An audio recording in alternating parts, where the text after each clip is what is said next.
Perhaps we need some outside universal threat to make us recognize this common bound. I occasionally think how quickly our differences worldwide would vanish if we were facing an alien threat from outside this world.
Good evening and welcome to Spaced Out Radio tonight. My name is Dave Scott. Thank you very much for tuning us on in as we prepare for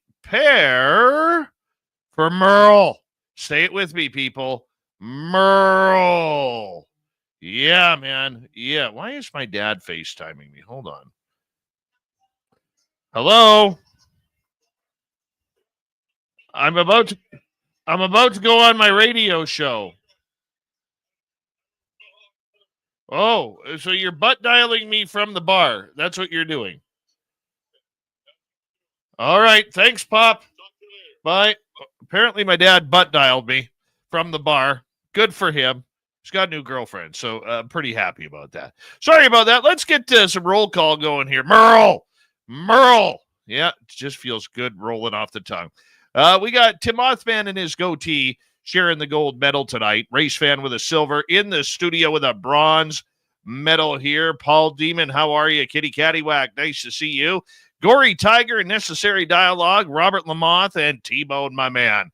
Thanks for all of you coming on in. Kathy Evans, how are you tonight? Mel WD's 40 is here lubing us up for tonight's show because you always want to go into a show with Merle nice and smooth. Merle's like, hey, Mel, lube the shit out of me. Lube me up for tonight's show. And that's exactly what's happened here. Thank you, Mel, for the extra lube on Merle tonight.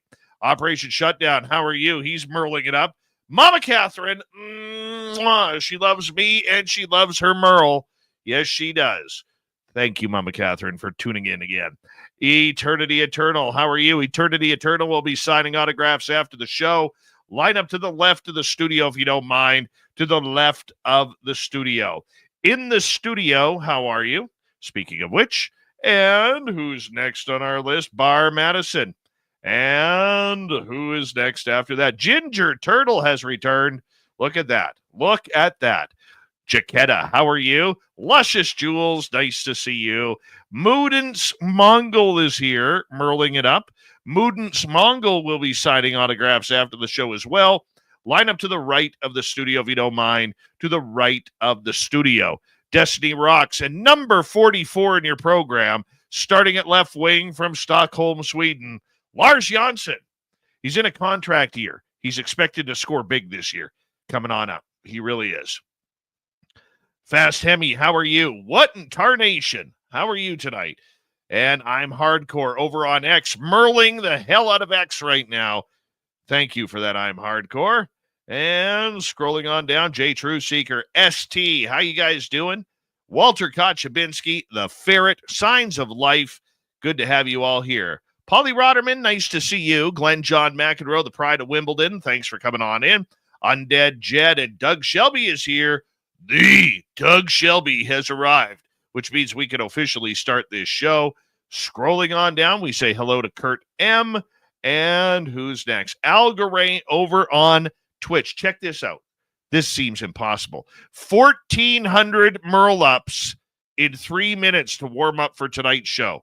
He's jacked and ready for Merle. Cannot blame him. Cannot blame him at all. All right, Pam Harris, nice to see you. And even Merle is merling it up in the chat room. Look at that right there. Merle has entered the chat. Love it when he talks third person. All right, scrolling on down. That's right. Forrest Louie, thanks for kicking off the super chat tonight. The super chat is a wonderful way to support what we do on this show on a nightly basis. Let's get the radio side going here.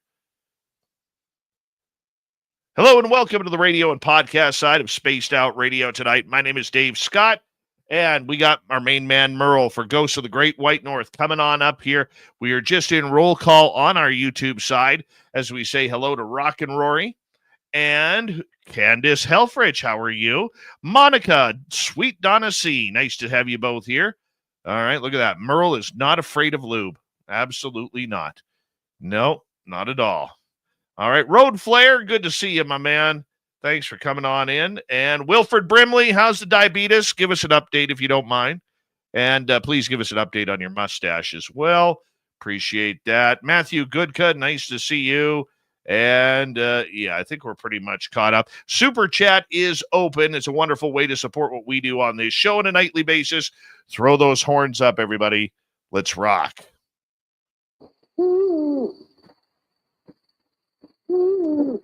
Are you ready to hear your mystic voice of the night? It's time to wake up. He's here. Shush. Be quiet. He's ready for you to listen. Let's point our ears towards the little cabin in the woods. We're together, friends. Oh.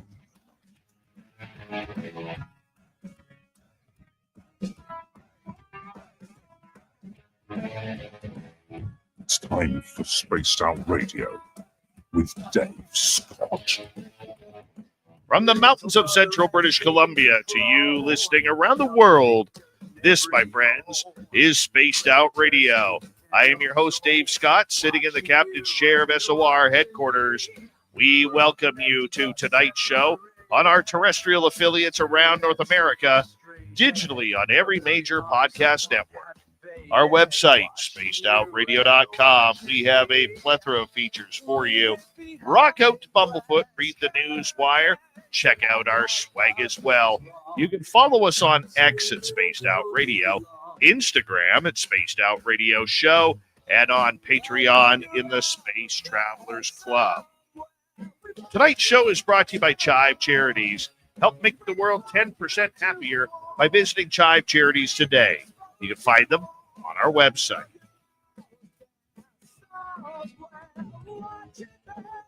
We're getting all paranormal and steamy in the forest of British Columbia tonight as our main man Merle from the Paranormal Road Trippers comes in for Ghosts of the Great White North. Then in hour number 3, Swamp Dweller will kick things off. Then little Timmy James will show up for the UFO report. All right, let's get right into it. If you have never heard Merle before, well, you should, because he's just awesome. Merle is a well-known paranormal investigator with the Paranormal Road Trippers based out of Vancouver, BC, and he is a familiar voice to listeners here on SOR. With years of experience exploring haunted locations, historic sites, and areas of high strangeness, Merle has built up a reputation for blending a sharp investigative approach with a deep curiosity about the unknown. His fieldwork has taken him into some of the most intriguing and unsettling places where he applies both technical tools and an open mind to uncover evidence of paranormal activity. As a contributor to SOR, Merle brings his firsthand experiences and unique insights directly to the audience, sharing stories that blur the line between natural and supernatural. His grounded perspective, combined with a willingness to dive into the mysteries of ghosts, cryptids, and unexplained phenomena, makes him a standout in the field. Whether he's in the field with the Road Trippers or on the air with me, Merle continues to fuel the conversation of what truly lies beyond the veil of the ordinary. Let's bring him on in. Our main man, Merle. There he is, the man, the myth, the Merle legend. All in one. Merle, how you doing, buddy? Good to have you here. Doing great, Dave. It's kind of like I just saw you. You totally did. You totally did. Mm-hmm. And I got to say, man, that was a fun weekend. A fun weekend. We had extra small Lee Strauss in literally the greatest lawn chair ever. Strong Not gonna chair. lie. That was a strong chair. And of course, we had little Timmy James showing up doing his thing. And Merle, you showed up, and it was fantastic. It was such a great time. And thank you for a great weekend out at Flight 21. And Merle, you wanted to gather everybody here tonight for Paranormal Road Trippers, Ghosts of the Great White North, because we got a lot to talk about. We do. I really enjoyed seeing Lee, having him come up and experience Flight 21 and even the infamous 108 Mile Heritage Site, and got to investigate the barn and the post house, and we did it all when he was up there. It was great. What do you think, Lee? Thanks for coming on. Oh man, I'm going to tell you what. That Flight 21 was something I have not experienced. You know, I go around and I feel places. That's what I do when I get into an area, is I kind of feel it out. And I've not felt a location like that yet. So that's a first.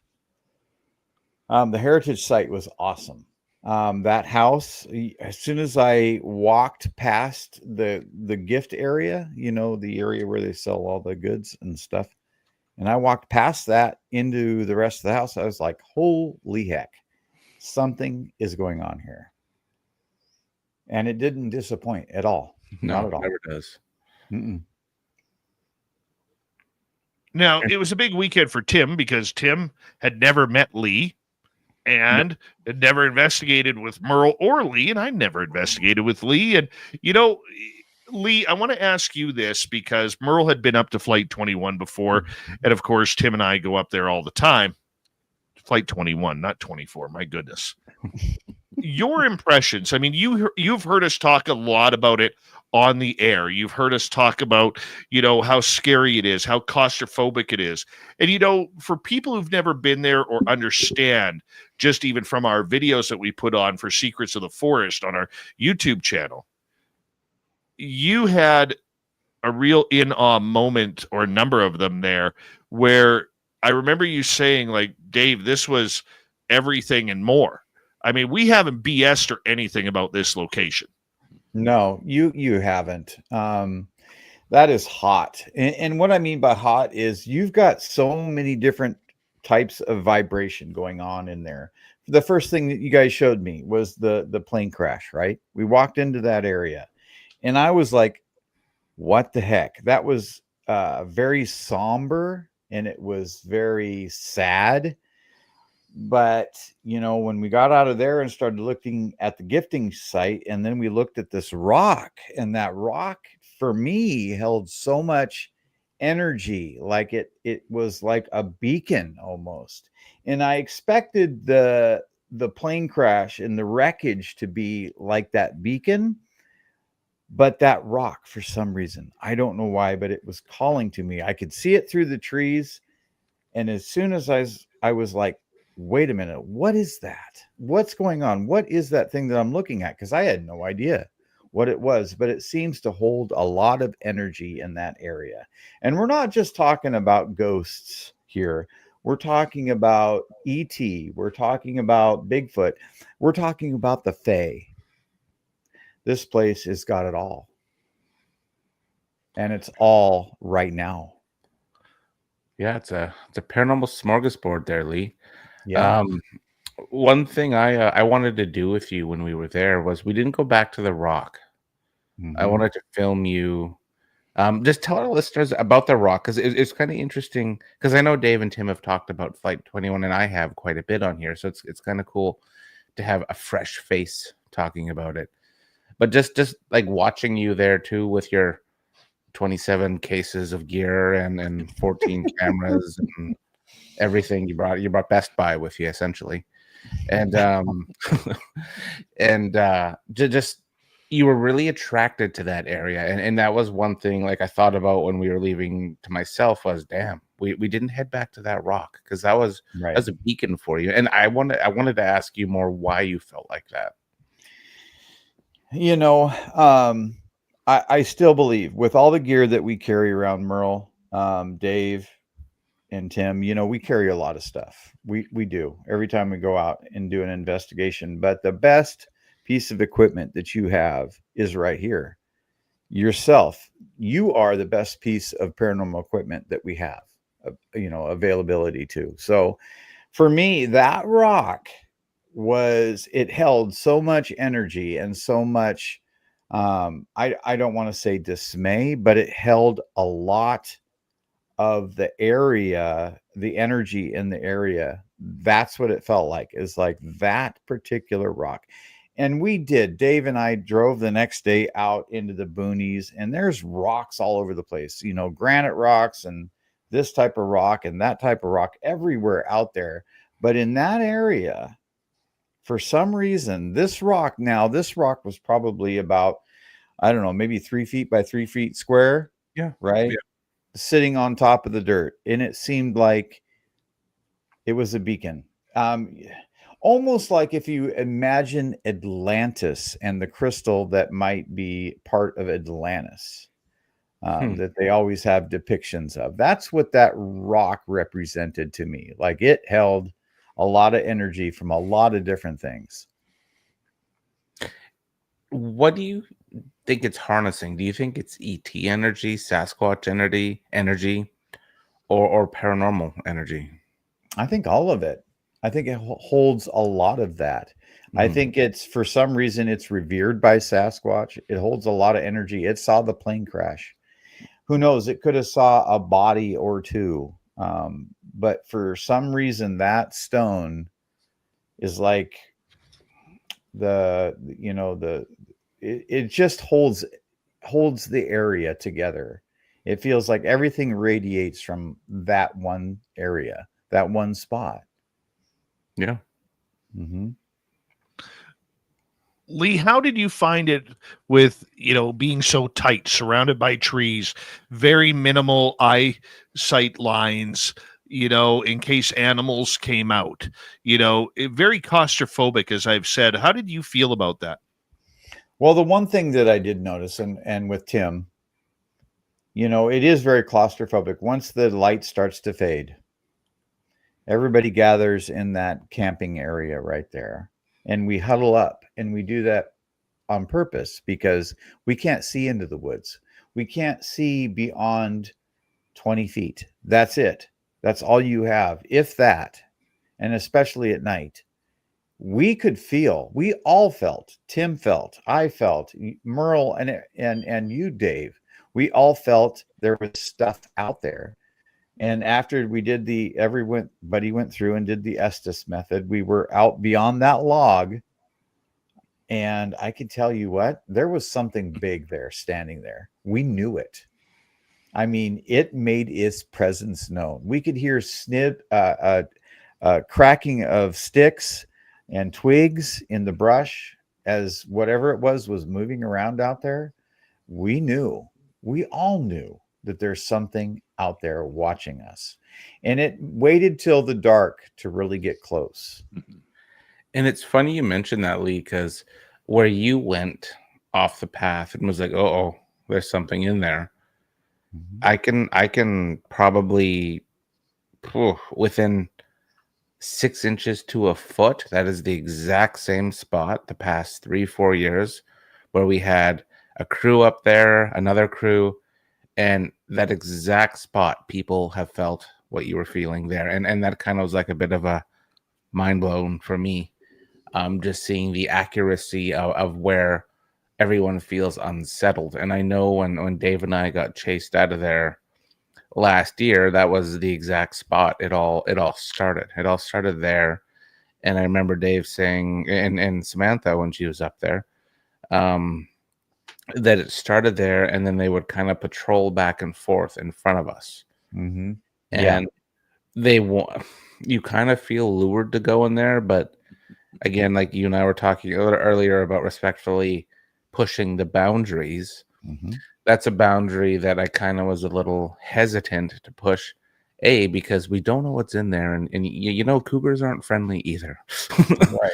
And I don't want to take the risk of either an ET, a Bigfoot, a cougar, or an annoyed grizzly bear.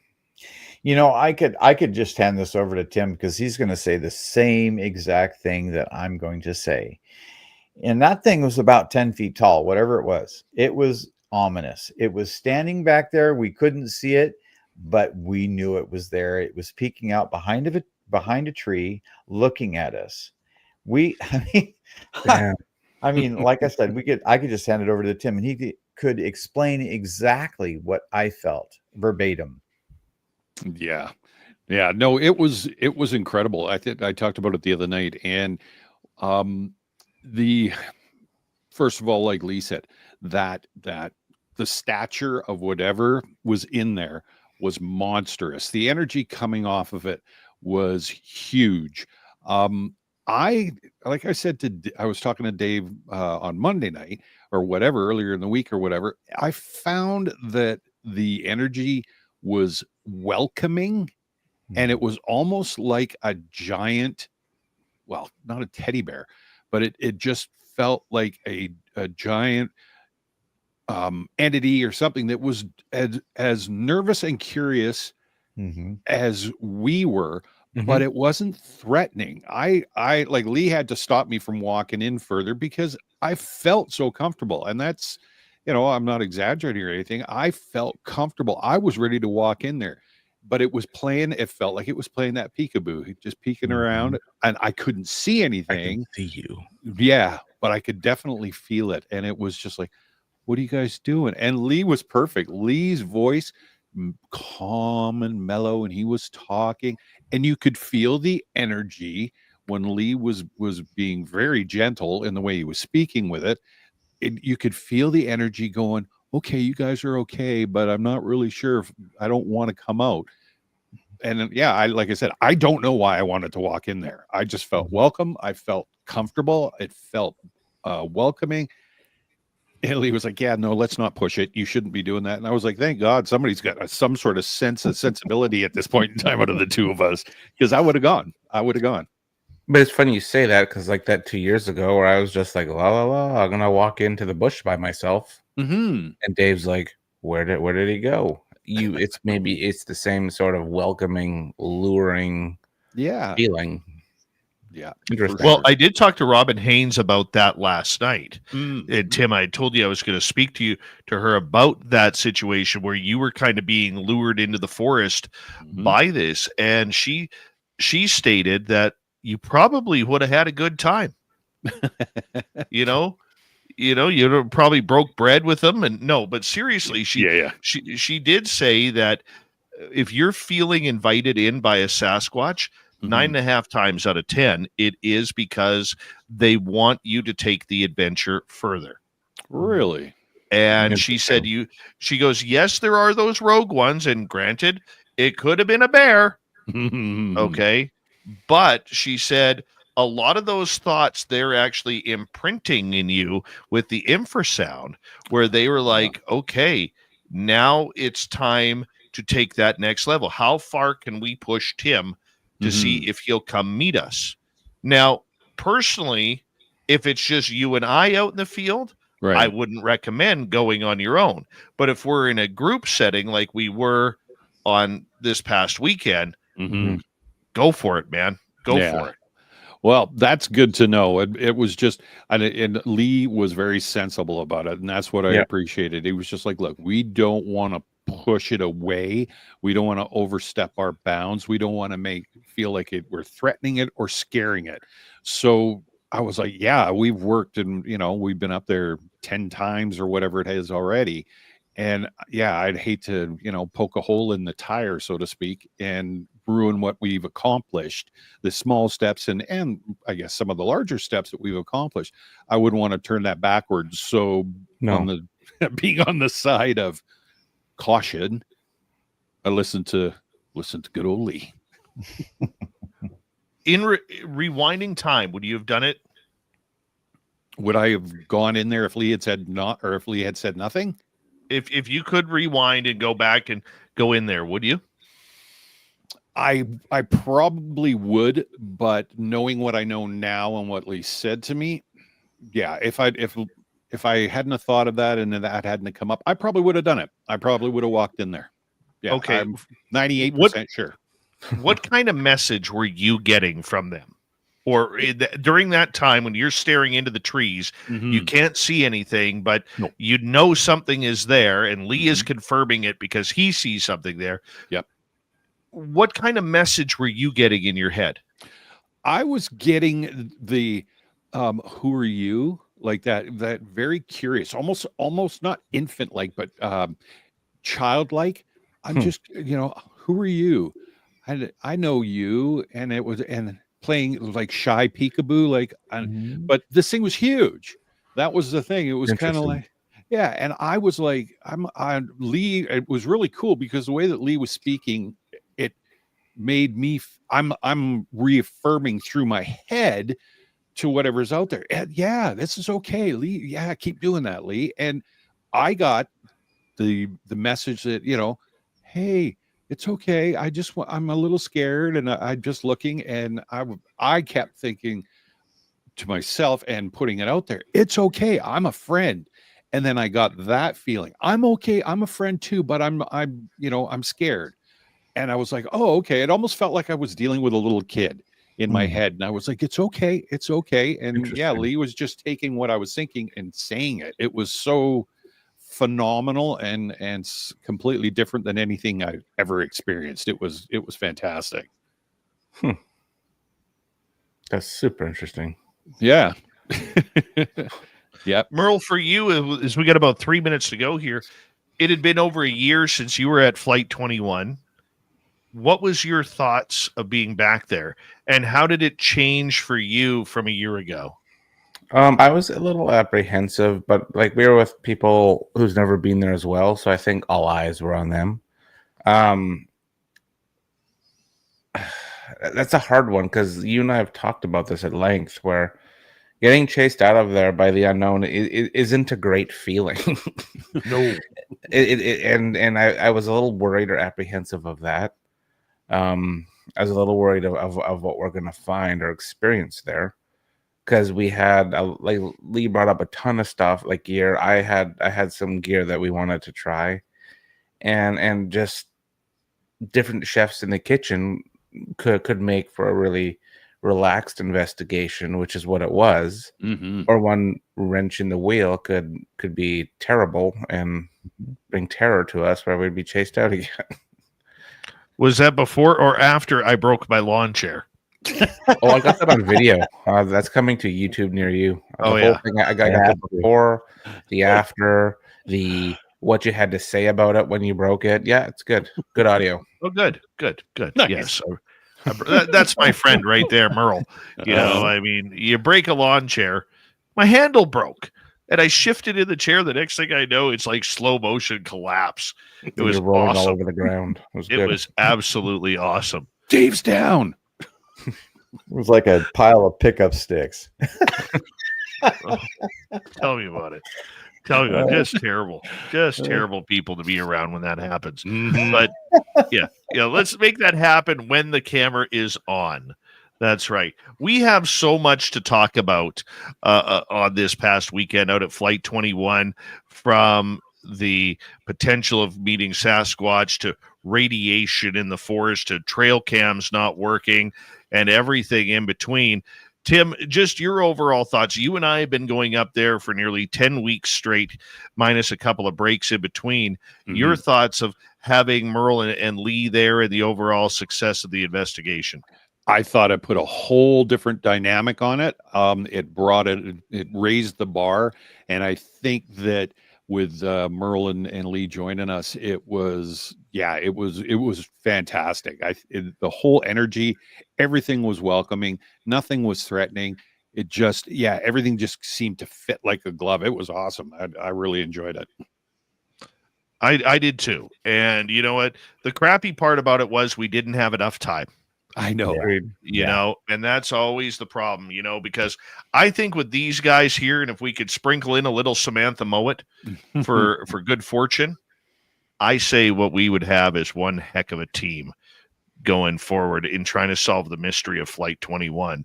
We got Merle, we got little Timmy James, and we have extra small Lee Strauss. We're talking Flight 21, the aftermath of this past weekend, right here on Spaced Out Radio. It's going to be a paranormal night for the next 90 minutes here on The Big Show. Hope you enjoy. Stick around. We'll be right back.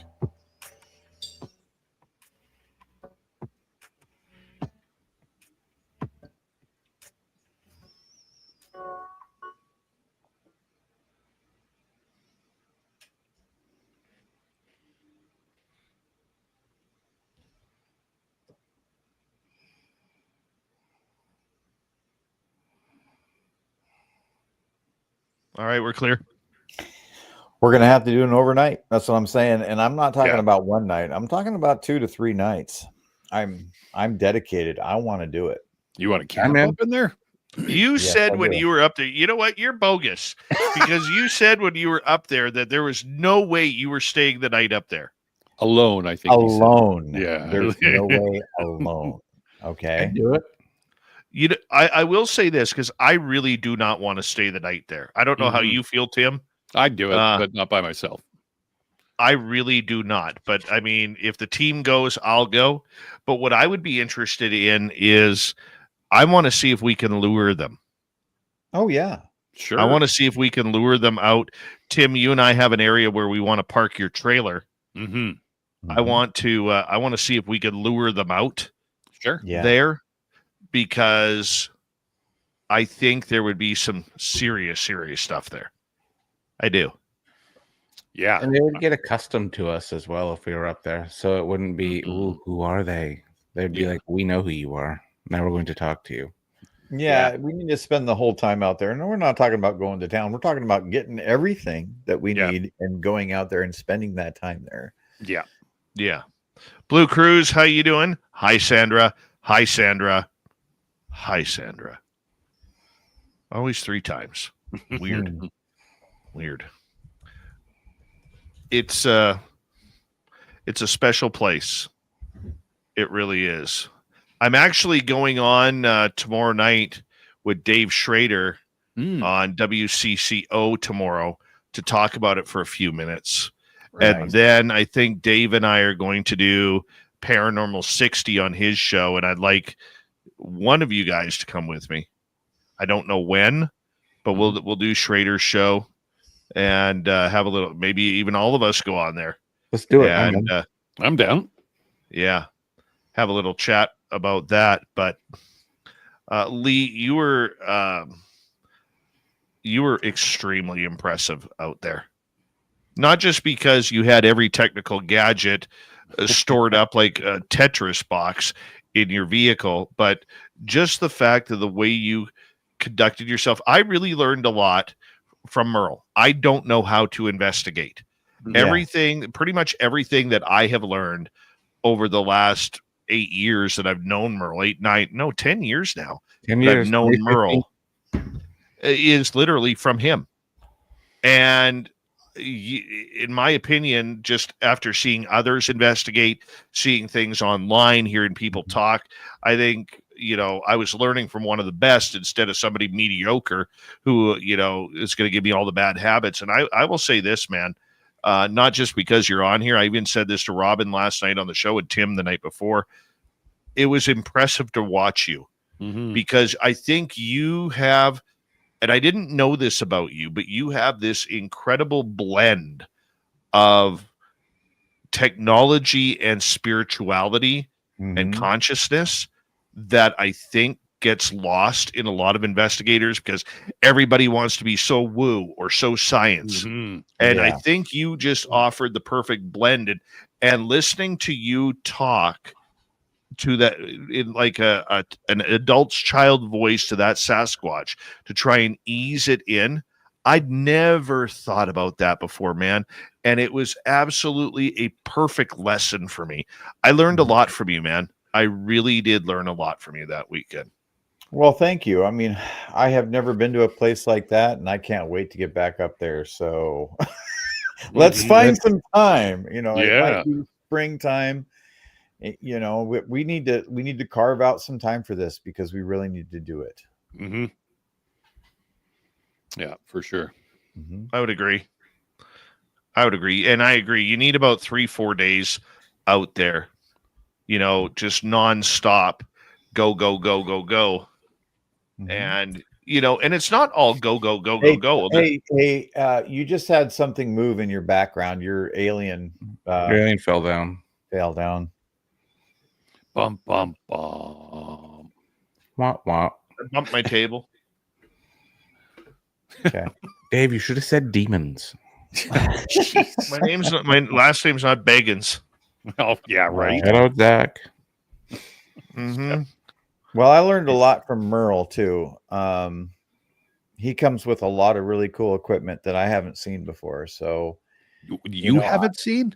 I haven't seen because I'm not in the ghost world. That's not my Yeah, I know. that's not my forte. But I look at all of that equipment and think about, well, how can I use it in researching what I research? Hold on, guys. Here we go. Oh.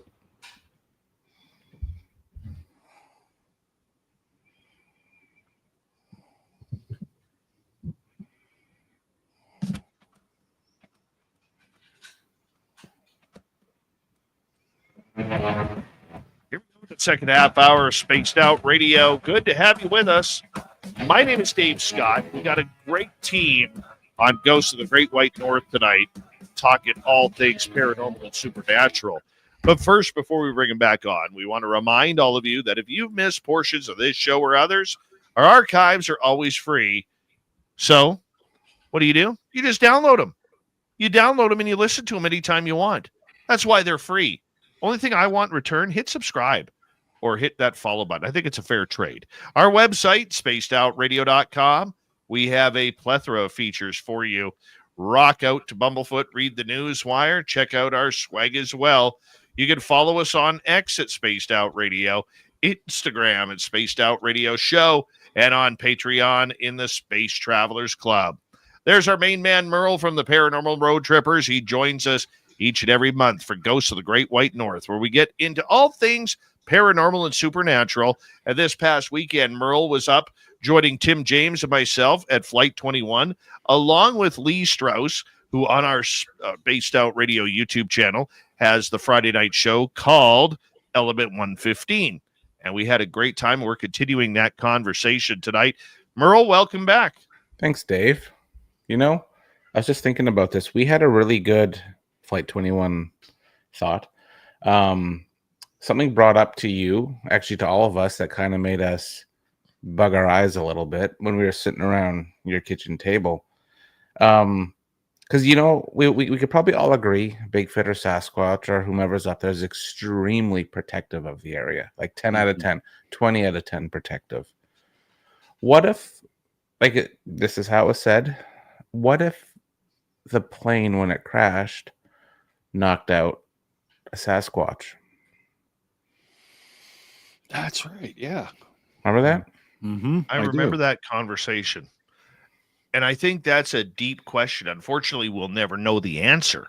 Correct. Because when we were in that conversation, it was literally about the cause and effect. We know the cause of the area is the plane crash back on July 8th, 1965, where 52 people were lost on that day. But we don't know anything about the effect. Why all of a sudden is there so much high strangeness? And in that conversation, somebody piped up and said, what happened if that plane, when it came down, actually fell on top of a Bigfoot and killed the Bigfoot? All of a sudden, that makes sense. Oh, definitely. It's food for thought. There's no question. And it's the same thing. I mean, I think I brought it up, and then Lee and I were talking about it. But the same with when Mount St. Helens blew up. They said that the National Guard or whoever it was went in and when they were doing cleanup, and especially up by, I think it was Spirit Lake.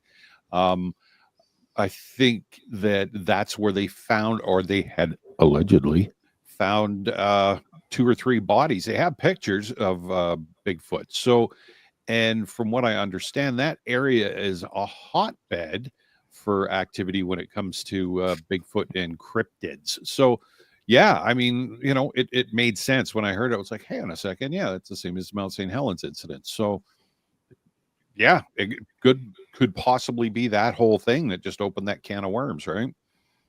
Because, like, if you think about it, like with us, when we see a place of disaster, Flight 21 or rock slides or whatever, battlefields, we have them as a memorial and we keep them sacred. Mm-hmm. Yeah. Now, what if that is something they do or have done as well? Just it's a thought. It's a Sure. conversation, right? Yeah, no, for sure. Yeah. I want to get to the Geiger counter. Mm-hmm. And let me break in the story here for everybody. And Merle, will get your opinion on this. Back in 2023, when we were there investigating with Samantha Mowat and the camera crew and our bodyguard named Rambo, okay, we had an experience and an encounter. And maybe some of you listening have heard this before.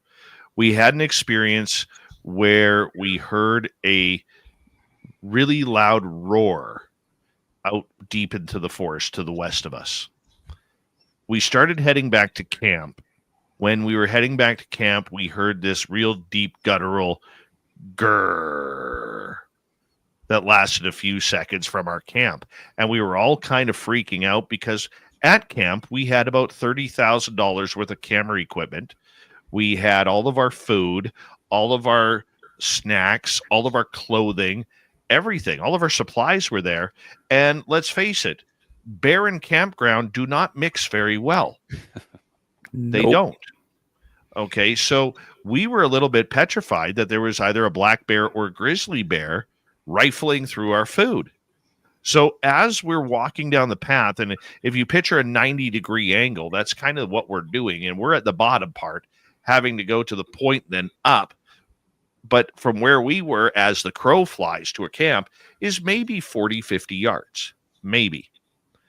And I'm watching through the trees, and I see something metallic, brown, matte brown color on the ground, shaped like the outside of a number 8. And I could see the sun gleaming off the top left corner. And I realized there was no hair on there, so it couldn't have been a Sasquatch or a bear. That's when I realized that, oh my God, that's a UFO. And then the other 6 people with us did not see the UFO, including Merle. No recollection of seeing the UFO, but they did see aliens walking through the trees. So I took Lee back to that spot, and Lee brings out his Geiger counter, and he's like, I want to check this out. Can you show me where it was? So we went back to the spot, and Lee, you found things that should not have been there. No. As we were going in there, I turned my Geiger counter on. It started pinging at a higher rate inside that area where you saw the UFO. And as we went away from that area, the radiation counts decreased. So there was obviously something there at one time. The other thing that I look for when we're looking for radiation signs is any plants that have any pustules or any growths on them, because that can be an indication of radiation in the area as well. I did not see that in this case, but I did notice a higher amount of radiation in that area where you saw the UFO versus outside that area. Do you think it was a coincidence that it was that area where the radiation was? You know, does that prove, in your opinion, that there was something there that would cause that outside of natural phenomena? Well, there was something outside of natural phenomena at that location. Yes, because there's no reason for an area like that to hold, a third more radiation than the outside of that area. There's just no reason for that. It didn't seem to fluctuate. It just seemed to stay there. So you don't think it would have been radioactive materials from the crash site? No, not at all. not at all. In fact, we didn't even take the Geiger counter into the crash site. No, we didn't, did we? No, we did not. It was just there at our camp, outside of where that craft was seen is the only place that we took the Geiger counter. For people who may be asking, what were the readings like? Tell us what the readings were. So we had like 14.4 inside the circle. And then when we started getting outside the circle, it was dropping. So it would drop down to like 10 and then 8 and then 6 as we got farther away from that spot, from that location. So to me, it tells me that something happened there. Not if I take it at face value, I don't know what that something was, but it was something, right? And I have to only go upon what you say you saw there. So that's evidence. Mm-hmm. I was surprised that there was still radiation there, Tim, from 2 years previous when we called you and Merle into that area. I was surprised that there was radiation in there at all. But yeah, on top of, basically what has happened. Yeah, I was leaning over Lee's shoulder watching this, and I was like, holy cow. Like mind blowing, I guess. I couldn't believe it. I was like, first of all, we got to get some of these toys to do some of this investigating. But I want a Geiger counter. Yeah, I want one. But yeah, it was very, very.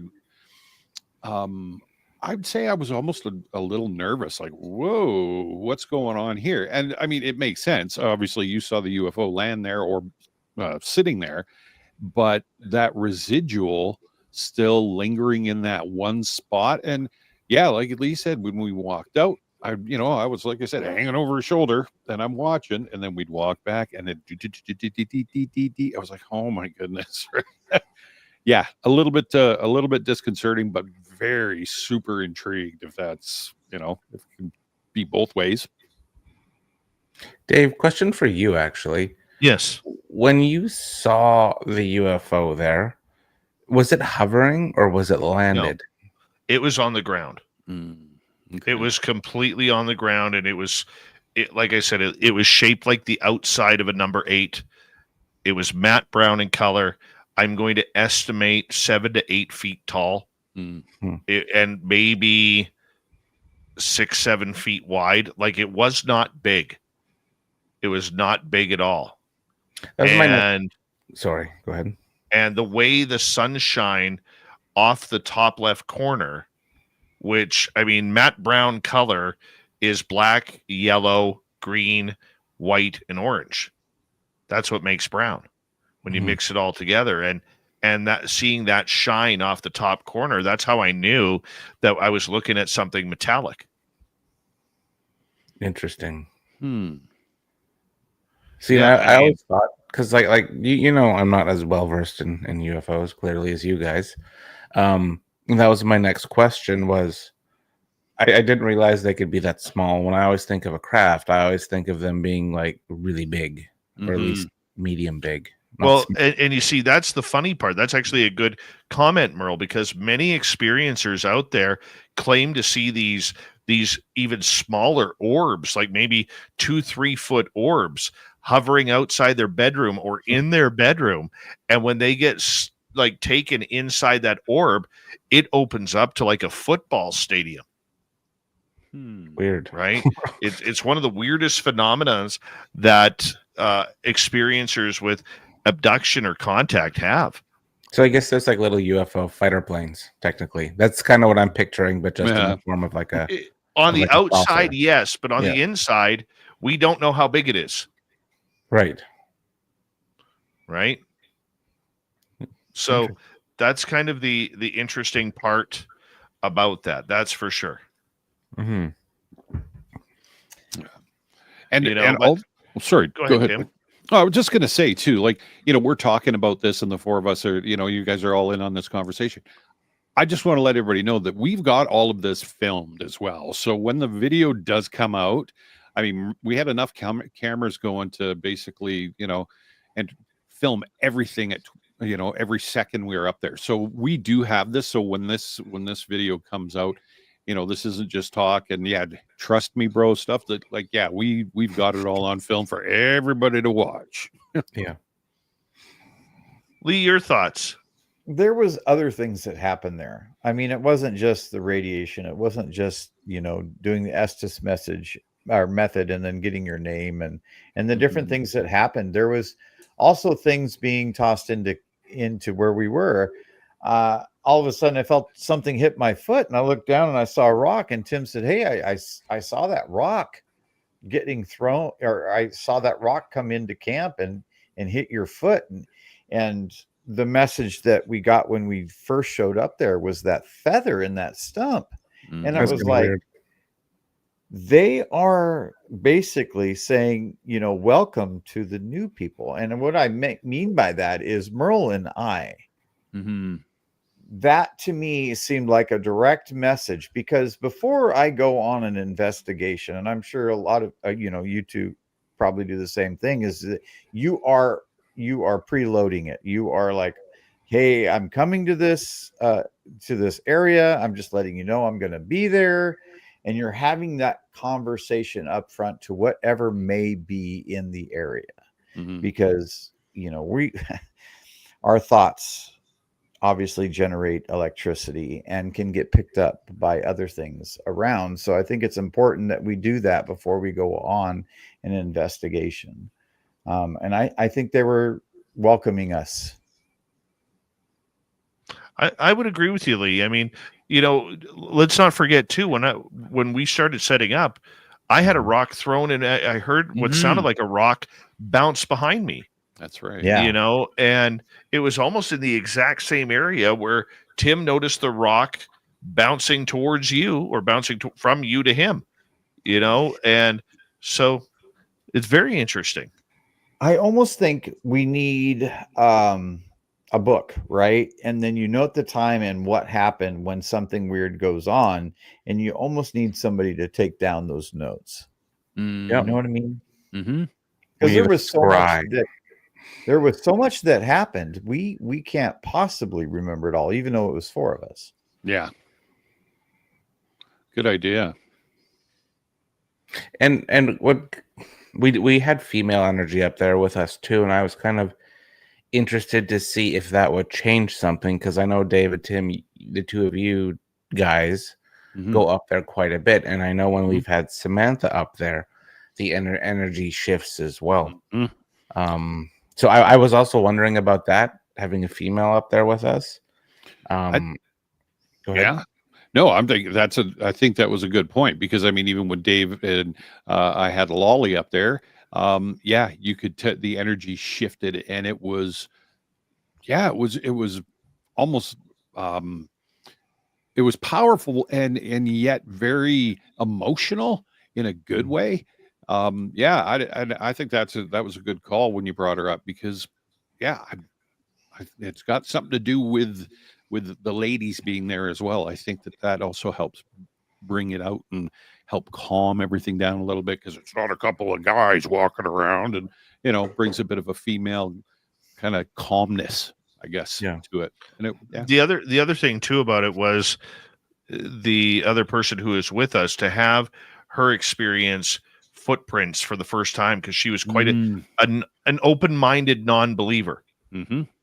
Right. And all of a sudden experience the amount of, and we had footprints all over the place. I know. We found about 5 or 6 really good prints that were just pretty amazing. Unfortunately, with the ground there, like everybody always says, well, why didn't you cast them? Why didn't you cast those footprints? The ground is so hard there and dry there that it's amazing we get any prints at all on that ground. It really is. And Lee, you found a couple of them. Yeah, we did. Not only there, but the following day at your other gifting spot too. I was like, and we don't have any idea. That's not a big footprint, or maybe, but it's very suspect. We don't know what kind of creature that came from. Very true. Very true. I know we only got Lee until the top of the hour, so I have to bring this part up. the poop. Let's get right into it.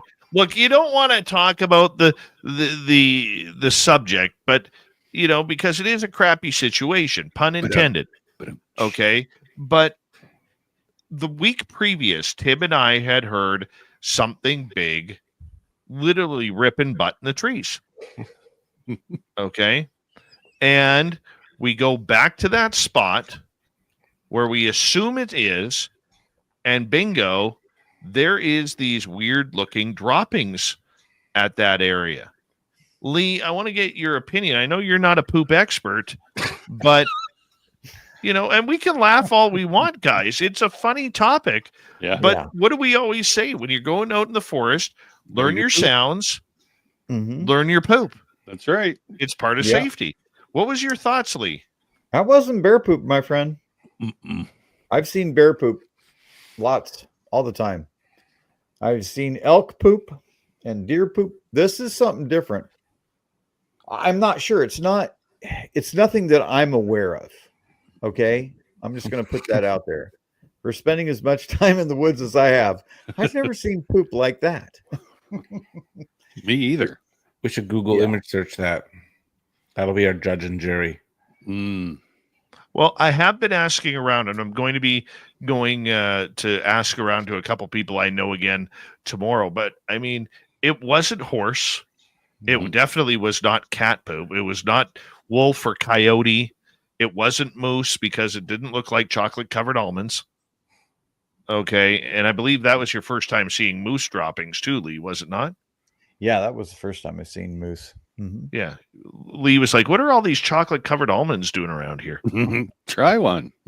Yeah. But I mean, and people will say, well, geez, animals poop on the ground all the time. This was tucked into a tree, like something had backed its butt into a bunch of shrubs and dropped it right there, Tim. And that's what caught your interest. Yeah, it was surprising to me because in my experiences, and not to say that this has never happened, but for me, in all the years I've been going into the bush,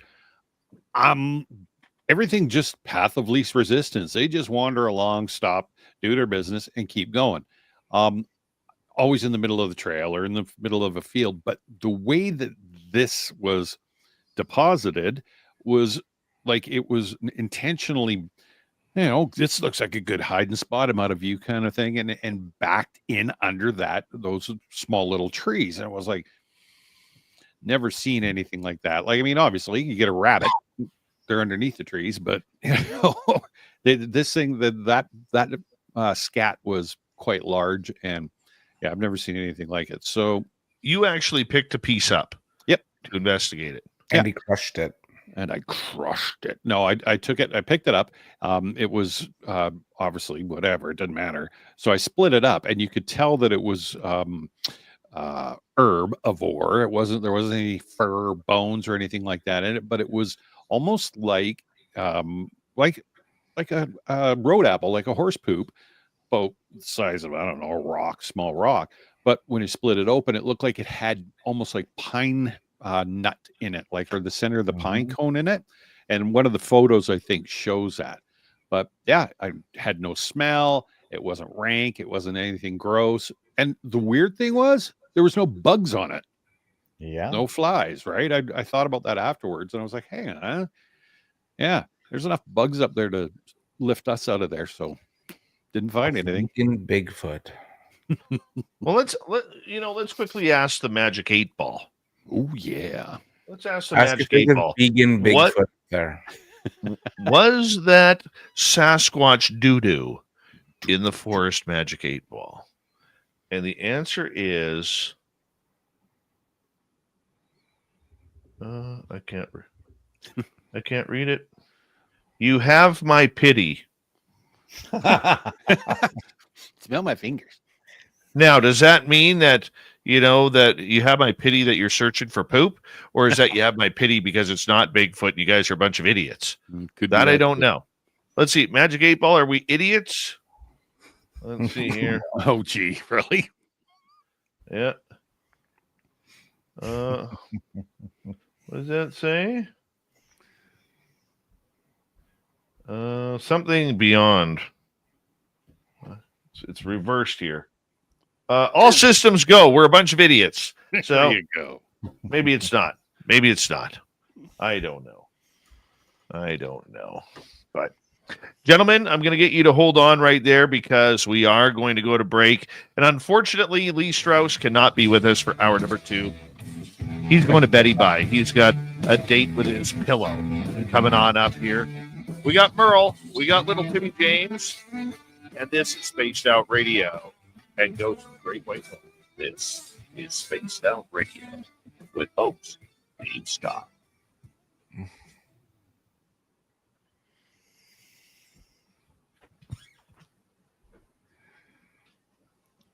All right, Lee.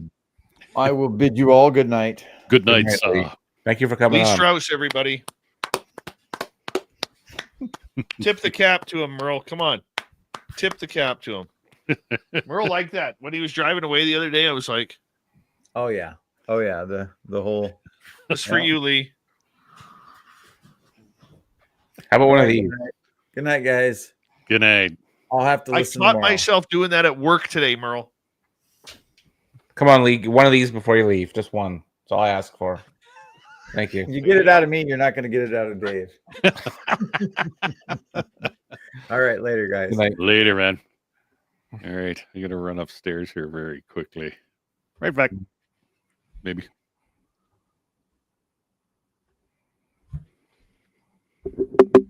Me too.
All right. I am back.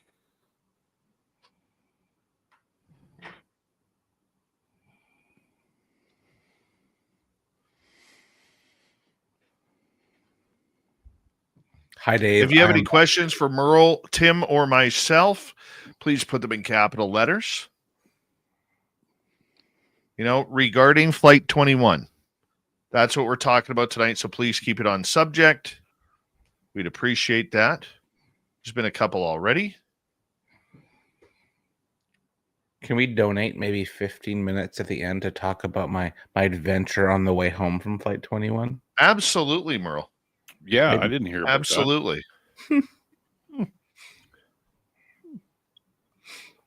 Dave, have you ever tried this stuff? It's Orange Crush, but it's sugar-free. It's so No. good. You can't even tell the difference. that. Really? Big thank you tonight to Forrest Louie, Mel WD40, T-Bone, my man, and Matthew for the great super chats. We greatly appreciate your love and support of SOR. Thank you to all of our members. I am off tomorrow. We're going to try and do a live video tomorrow, probably in the mid-afternoon, 2-3 o'clock Pacific. And here we go, everybody, with hour 2.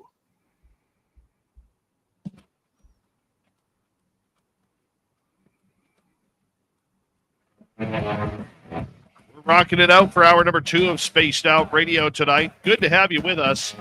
My name is Dave Scott. We're having a great time with Ghosts of the Great White North, and our main man Merle and Little Timmy James is here as well. So thank you very much for tuning us in. Hello to everyone listening in on our terrestrial affiliates around North America, digitally on every major podcast network.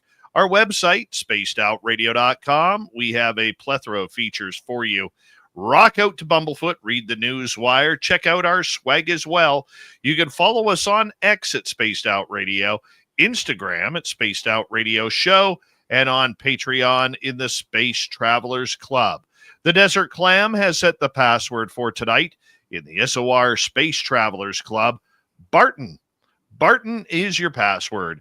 Use it wisely, Space Travelers, as the Clam sets the password each and every night right here on Spaced Out Radio. From the Paranormal Road Trippers out of Vancouver, British Columbia, we have our main man Merle hanging on out with us. We got Little Timmy James in studio as well, going over a great weekend of investigation here at Flight 21 in the Caribou region of British Columbia. Thank you very much, Merle, for joining us. And Tim, thank you for coming in as well. Not a problem. Thanks, Dave. Overall, Merle, from when you were there 2 years ago to where you are, I mean, I still think we're the only paranormal team that's really investigated in there. I really do. We're 100%. No one knows where it is except you. And the fact that when we go in there, when Tim and I go in there, the first thing we are checking for is tire tracks. Has there been anybody in? And from the look of it, there was nobody in from the past week that Tim and I were there to this past Saturday when you guys arrived. Just your thoughts, Merle, of going, I'm going to take you back here because we kind of touched on it a little bit at the beginning, but just turning off the logging road, going onto the trail towards Flight 21. What was going through you at that point? That the camera stabilization inside my camera was working when I was filming you. No, I'm kidding. Actually, I'm not kidding. But no, I was a little apprehensive, and I was just thinking going in there with like Katie was there, Lee was there. I've never been there with Tim before. Just the different chefs going to this location where you and I have had some pretty extreme interactions with the unknown, and I knew going in there that we were going to be there past dark, and I know when we got up there, you and Tim were saying how everything starts to happen sundown, like dusk. Mm-hmm. And true to your word, well, it was like that when we were there 2 years ago, but true to your word, that's when things started popping off, and I know Lee was sniffing around too, like around that time, and just the overall feelings. And then we did see a handful of footsteps, and you took us to where your camera was, like you had a trail cam in there and it was malfunctioned, and there's just a lot going on. I was really interested to see what would happen with new people coming in. That's what I was really interested in. Did it feel different from last year when we got chased out of the forest when we Oh, were there camping compared yeah, to this time? it felt like a park. It felt pretty chill Mm. when we were there today. Oh, sorry, this past weekend. Um, I wasn't really worried or stressed out. The only time I got a little was when I went into the bush for a second right before we left, and that was a spot Lee was talking about. And I thought I heard, I don't know, could have been a cat, but I heard like a little growl in there, and it kind of made me tuck tail and run to the group a little quicker than I normally would have. But then also in the back of my mind, I'm like, here we go again, from like 2 years ago, right? But the vibes and the energy was completely. Whenever I go up there, Dave, with you, I really feel that we're going to have some sort of extreme experience. So I always think that I'm bracing for impact when we go to that spot of like, I know like with the aliens, with the Bigfoot sounds and just the overall energy, it could be a really what the heck moment up there. And that's kind of what I was expecting. And realistically, as Tim and I have said before, up there, you have to be prepared for anything. Mm-hmm. Because it is such a tight quarters where you don't know if all of a sudden there's going to be a bear walking or charging right in front of you, or a mountain lion that decides to walk across, or a wolf pack that all of a sudden shows up and is surrounding you. I mean, literally, I think from where we park, maybe 40 feet from where we park, there was, fresh coyote droppings right in the middle of the trail. I mean, there's a little bit of everything that you have to be prepared because, a lot of times, Merle, on our videos that Tim and I put out for Secrets of the Forest, we will get comments, you shouldn't go in armed. You shouldn't go in with any type of pointy sticks, to protect yourself. Bigfoot doesn't like those. They're not going to show up for you. We have no choice. You've been there. You understand. There is no choice. Yeah. I'm all for pointy sticks. You know that. And I have a few lying around. But one experiment you guys might want to try, or we can try when I'm up there, is maybe leave one in the vehicle, like in a case, so even if Bigfoot can't see it, like no one can see it. But maybe pack a bear banger in your pocket because they're the size of a pen. Like if you see a bear, it's going to sound like a shotgun. Yeah, it'll be louder than a shotgun. Just as an experience to see if something happens, because I've heard that a lot too in the Bigfoot community, where Bigfoot's not they know what one of those sticks do, and they don't want to be down looking at it, right? Because that could be bad. And I know there's a lot of people out there that if they saw Bigfoot, that stick's gonna boom, unfortunately. And that's my apprehensiveness of bringing one. But should you bring one in grizzly black bear cougar territory? Absolutely. But I would try the bear banger. That's my thoughts for next time, or next time you guys go up, try that. Okay, I have to go for some self gratification here for a second. How did you like the way Tim and I have investigated the place up till this point? It's been good. I enjoyed watching you guys. You guys are a couple chips off the old block to watch. You guys, especially like with your videos, that you guys, it's fun to watch. But you guys are extremely personable. But you get down to business, and you guys know that place. You guys have a relationship with that place. And I think that place has a relationship with you, and it shows when I'm up. I would say I have a little bit of a relationship up there too. I've been there over 10 times. But that being said, I enjoyed it. I enjoy how respectful y'all are when you're doing your thing, and especially like the evidence you've obtained in like your videos and just the stuff, Dave, you and I have seen over the years. It's quite amazing. I think the big thing for us is, neither Tim or I are researchers. We're not investigators. So it is literally every time we're out there learning on the fly. Like when we're sitting down preparing gear like trail cameras, and all of a sudden there's, butt ripping going on, that we need to have something being filmed at that time.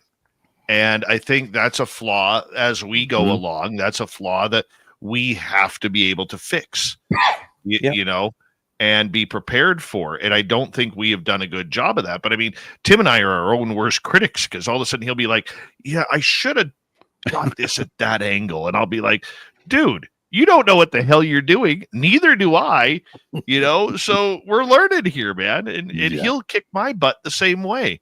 When I start thinking, man, we forgot to do this, or we got to do that next time. Right. So it is a good match.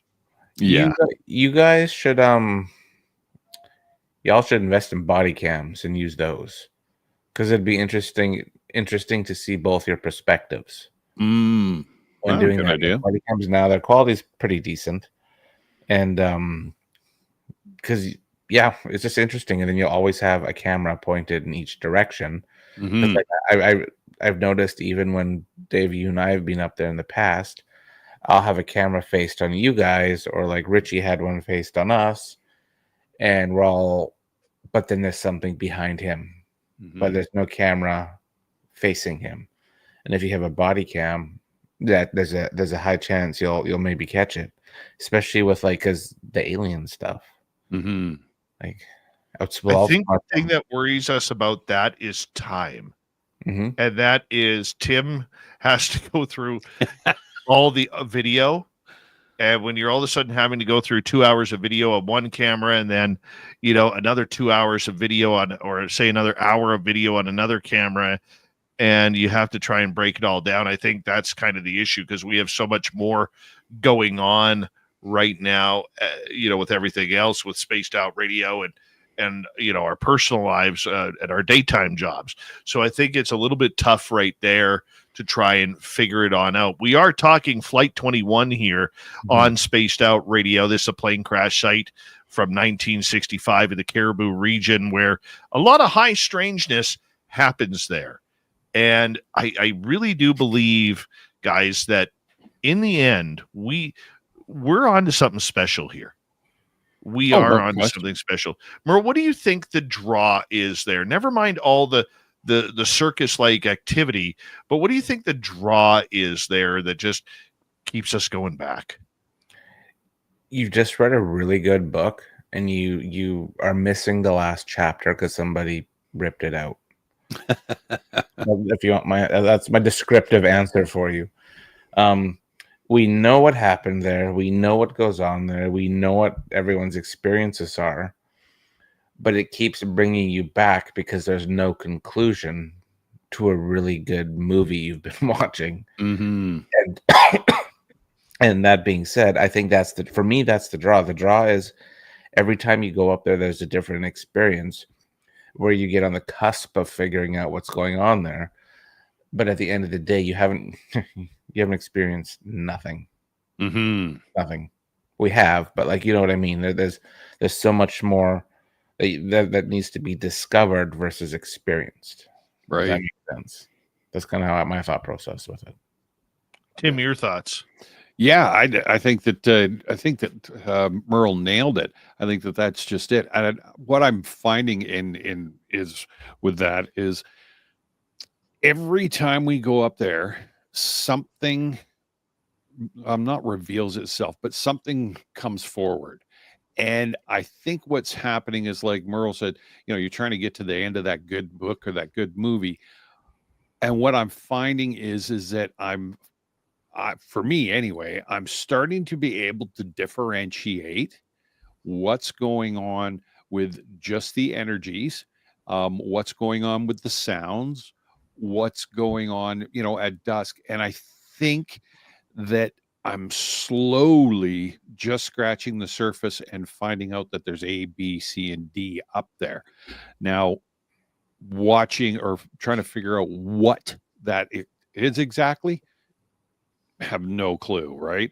But I think that's right. I think it's the draw of going back, and that exciting, adventurous, sometimes scary as heck episode that happened the last time or whatever you're up there. But there's more to it. There's something huge in there, and I think that's what draws me back. And the comfortableness and the way I feel protected when I'm up there, it's almost like we've got, we got a group of guardians, because there's some stuff up there that I'm sure is not good. And I mean, Lon Strickler has explained that in a few different times, and with some of the notes and some of the remote viewing he's done. But even though that's there, it's not pushing us away. I think that we're welcome up there, and I think there's more welcome than there is get the heck out of here. And yeah, I just want to keep going back, and every time you think you might, there's look we're gonna go back here, and we're gonna go back to point A one more time. But because wait, there's more.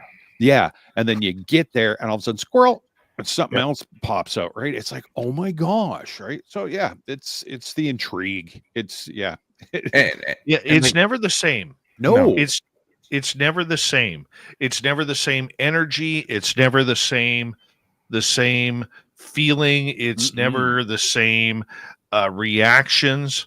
And I think what's starting to happen now is if I were to, let me put my woo hat on here for a second.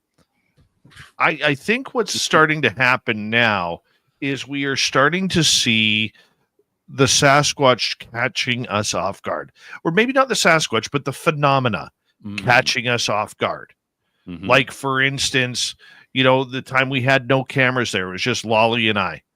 Okay, and the extremely close tree knocks that we had. Whether it was the incident, with the flatulence. And look, I don't mean to keep bringing that up, but no. It is an event that happened. Okay, whether it was the event of us walking into that spot and not being able to breathe, the feather, the disembodied voices trying to lure us into the forest, so on and so forth. I mean, there's a lot that has happened over in that area that you just don't know how to. You can't prepare for it. No, that's, I guess, what I'm saying. You cannot prepare for the area, and that is it's not frustrating. Like, Tim and I are not frustrated by it at all. It's kind of like, well, we go in with a game plan, and what's going to toss the game plan out tonight? That's it. Exactly it. One thing that I'll just add on to what I said earlier when you asked me about the whole, what do I feel since going up there a handful of times. I think back to the first time you brought me up there, Captain Ghost Hunter bringing his spirit box and his K-tune, a couple blippy things, and my audio recorder, thinking I'm gonna go talk to ghosts. And then you have Dave there going, oh, not only are there ghosts, there's Sasquatch. I'm like, can't have everything, man. And then the next time we go up there, like fast forward a few times, like we go up with Samantha Mowat, and she's like, but there's also aliens. And I'm like, what the heck, man? I'm just a ghost hunter. There's all these extra things going on. and it's hard for my ghost hunter mind to like grasp all of the different high strangeness. And that's one of the last times I was up there with Dave. It's like, dude, there's so much high strangeness here. I don't even know which way to look. And I think I'm coming to terms with maybe that there's clearly more than just a ghost. So maybe I can leave my spirit box in its case a little bit and take out Lee's radiation detector and look for more. And I've come to terms with that it's more than just ghosts. And especially when we were up there with the film crew getting chased out, it was a bit much, man. I can't explain it.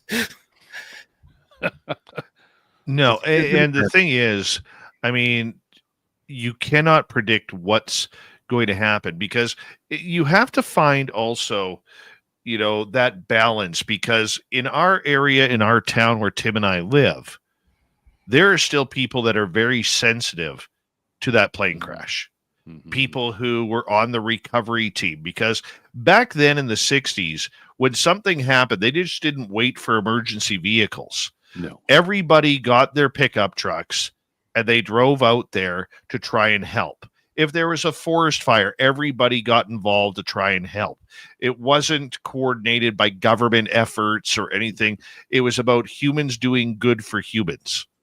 And there are still a number of people in this community who are on that recovery team who saw some very grotesque things, because in the crash site area, there's an area we walk through where you're literally walking over top of chairs Mm-hmm.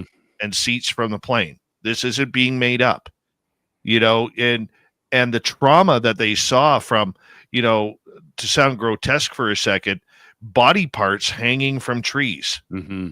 And we're not just talking an arm and a leg, we're talking internal body parts, and other parts of bodies ripped off of other bodies and of bodies. And it was a disgusting, horrific sight for these people. Plus, we have people in the community who had loved ones who were on that plane. And so it is very unique, because you have to find that blind balance of how much do you include the crash victims and the paranormal activity there compared to whatever else is going on. And I guess the way Tim and I have looked at it is, if the spirits want to talk, they can talk. Mm-hmm. But we're not interested in the crash site. No. For the most part, Tim and I don't go into the crash site. Mm-hmm. We don't. We go into the other areas because we're interested in what's going on around it. Yeah. We know the spirits are sad there. If they want to talk, they can come find us. They have already. They know where we are. We've got enough EVPs there, but it is something that we're very cognizant of. 100%. Yeah, I agree with you with that part. Yeah. Yeah. Let's take a quick question here from our audience on YouTube. Let's start with Candace here. Do you all think the paranormal came after the crash or just adds to the site energies? Merle? That's a really good question, actually, because I've been kind of grasping that one for a bit here. I think it could be the site. I think it could be the land as well. I think the energy imprint of a plane crash is it's an energy imprint, so it's going to amplify a lot of things there. Mm-hmm. But like I just said, like I go there as a ghost hunter the first time, and here I am looking for a half dozen other things. So I do think it's the site energy. I think the Flight 21 area holds a lot of unknown, which I'm hoping we find. For Yeah, sure. and the big thing is, was that there beforehand, or was it caused because of the crash? Exactly. Yeah. Tim, what's your thoughts on that? I look at it and I agree. I think that the plane crash, I think enhanced it. But I think when what got me is when Lolly was up there with us and she was doing her drumming, and the amount of I guess spirits that she figured, indigenous spirits that came out of the forest that she saw, totally changed my mind. I thought for sure, the plane crash did this, and then it just caused this big catastrophic dome of stuff going on. But I think there was something going on before the crash. I think the crash just kind of put the accentuation mark or whatever on top of it all, right? I think that's the way I see it. What about you? I think for me, I think that the area is what it is because of the crash site. I'm a little bit different. Now, I'm not saying that it wasn't a lane for Sasquatch or other cryptids to be walking through. Okay. But I do believe that, in my opinion, I believe the Sasquatch being a spiritual being, like many First Nations people believe, right, that they are there to protect the souls that are still wandering the forest. Yeah. And what everything else is doing there, we've heard of Dogman being there. We haven't seen it, the Skinwalker or the Wendigo, whatever it was, or whatever it may be, the aliens, UFOs. I don't know how that adds up. This is Spaced Out Radio, the second half of the show, coming up right after this.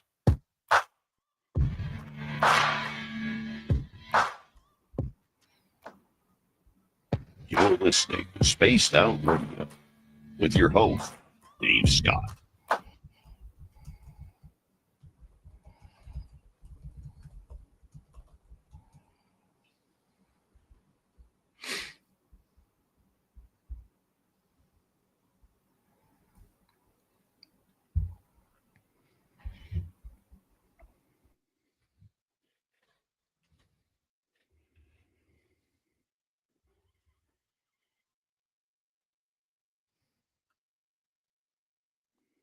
Good stuff, guys.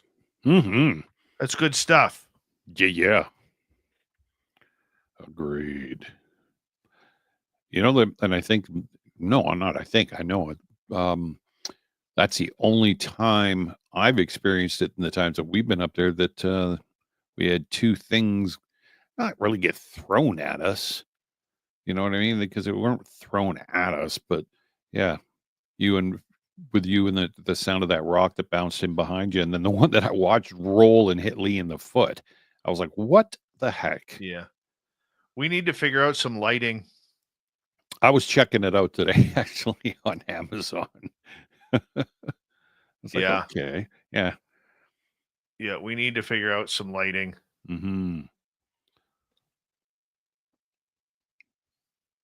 Yeah. A couple good key lights would be good for you.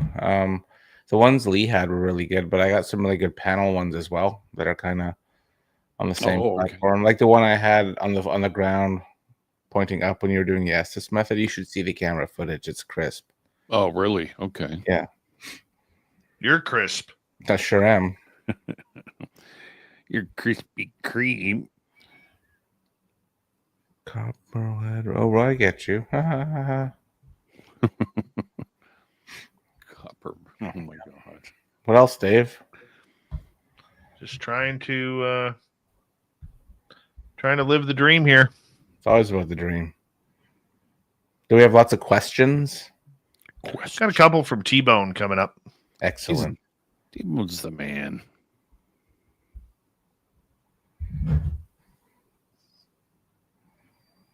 Yeah, those ones that I'm just looking at are huge, those lights.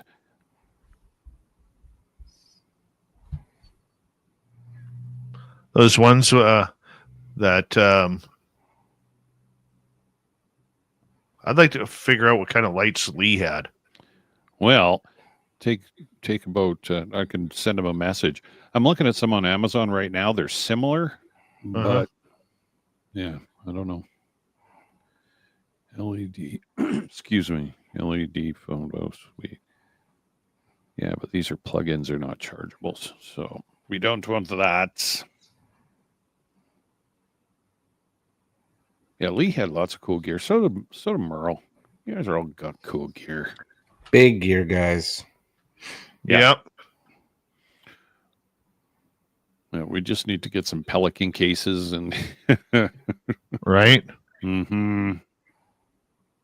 Yeah. I remember when I was first starting my gear collection. So cute to hear you guys talk. We need lights. We need Pelican cases. Be young again. Yes. No, that's good. I enjoy your videos, and Dave, I'll send you a link. Remember I showed you the iPhone thing I had with a light on it? Yeah. I'll send you a link for that because that's like I used it at the graveyard at Gold Bridge, and it was really good. Very cool. What is this Geiger counter? You're on Amazon too? Nuclear radiation detector. Dun, dun, dun. Open box, unused new HFS 10 Geiger counter. I wonder if that would work for us. I don't know. Well, we better get the reviews on this. No kidding. There's tons of them. I never wanted to be an investigator, but here I am. Oh, no, I know. You opened this can of worms. Blame me. I'm gonna. They got tons.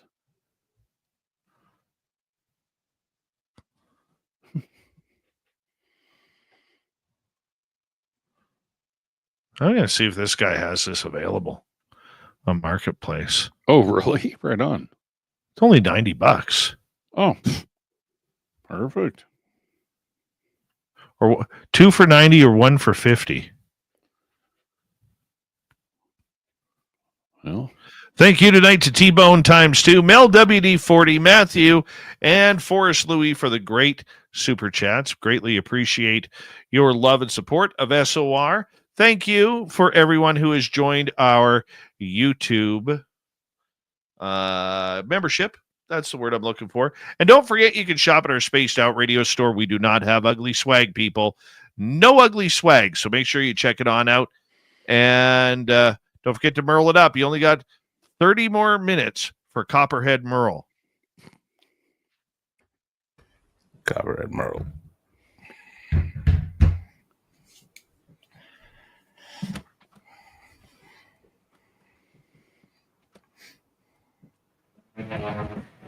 Here comes the second half of Spaced Out Radio. Good to have you with us. My name is Dave Scott. We appreciate you tuning us on in wherever you are on this beautiful planet we call Earth. Hey, we want to remind all of you that if you miss portions of this show or others, our archives are always free on YouTube or any major podcast network. Our website, spacedoutradio.com, we have a plethora of features for you. Rock out to Bumblefoot, read the news wire, check out our swag as well. You can follow us on X at Spaced Out Radio, Instagram at Spaced Out Radio Show, and on Patreon in the Space Travelers Club. Here we go. Our main man, Merle, Paranormal Road Trippers, is here with us. Joining us as well is our good friend, Little Timmy James, who will be around for the full 3 hours tonight, so he's getting a workout. Merle, glad to have you here. Thanks, Dave. It's been a great show tonight. I'm happy to be back. Mm-hmm. I think so. And it's always good to have you here as well. We're going to start off with T-Bone here in an audience question. Has anyone felt deception at the site? 100%. There's a quick answer for you, Dave. 100%. I don't know. I feel like, especially the last time we were there when we got chased out, I think things were screwing with us. I don't think things were overly friendly that time. I know sometimes, like the last time we were there, we had a great experience this past weekend. But go back to that weekend, it was chaos. It was literal chaos. And I felt, and then I could even give another example of when I just screwed off into the bush with a boomstick on my shoulder and went to go explore on my own in a bit of a trance. And no one does that. No one does that in the bush. You should always do that with a buddy. And being a person that has spent a lot of time in the bush growing up and over the years, it's not good etiquette or good wilderness safety. And I felt very deceived and very safe walking in with the boomstick that time. But even thinking about it now, I really don't know why I did that. I wanted to go find something, but I just didn't find what I was looking for, I guess. But I also heard and felt my instincts took over and was like, dude, just go back to the camp. Don't be a hero. You go further, bad things might happen. And that's really the issue. I mean, Flight 21, one thing that I've learned about it is it doesn't like to be taunted or tempted. Right. You know, if you're tempting it, it's going to pay you back. And you may not like the result. Okay. And, you know, even with Tim and I, when we've kind of pushed things a little bit at times, we don't push hard, but we do get a response back that is usually in a negative connotation. Example, the absolute swearing when Tim coming through the ghost box when Tim was in the Estes method, you know, at me. You know, I mean, every few times it was the big F word, you know, and it's just something I think that Flight 21 says, hey, we invited you here. You're going to do what we need you to do. But if you try and tempt fate a little bit or push us to a point we don't like, there will be consequences. Would you agree with that, Tim? Oh, yeah. No question about it. I think that, and I think I've mentioned this before, is that when we're there, I feel like a welcomed guest. I feel that I'm allowed to be there, and as long as like when we initiated this from Jump Street, it was, we don't push, we let it come, or we let it come to us. And I think holding on to that train of thought or that mantra has served us well. And I think that in itself is what's helping, make everything kind of nice and mellow. Like, and I've heard Merle on different shows too, that BS of, come on out, man, come on out. And doing that sort of made for TV bravado kind of crap is going to get you in trouble. And I, like you said, I think that I felt that, and you felt that a few times. We obviously we didn't get that extreme, but taking that extra step and then going, you look at me and go, you know what? I don't think this is a good idea. I'm getting that bad feeling. And yeah, okay. Back away, sit down and relax. And that pressure goes away. So yeah. And with deception wise, I think, the only time that I really felt deceived was, help me, I love you, off in the bushes. I was like, yeah, no, something. No, that wasn't nice. No, that was not nice. Nope. In a way, I wish that would have happened this past weekend, because the parabolic mic would have got it. That's for sure. That caught everything. Everything, Dave. I'm curious to see what Lee got off of that. Me too. All right, let's go to another question here. Let's go to T-Bone again. How do you navigate the welcome to the get out of here? How do you navigate the welcome? Well, I guess the place being so friendly at 1st, and then all of a sudden, as night falls, that you get that it's time to get the hell out. It's kind of like a hotel. If you go past checkout time, they get cranky at you. That's a great analogy. It is.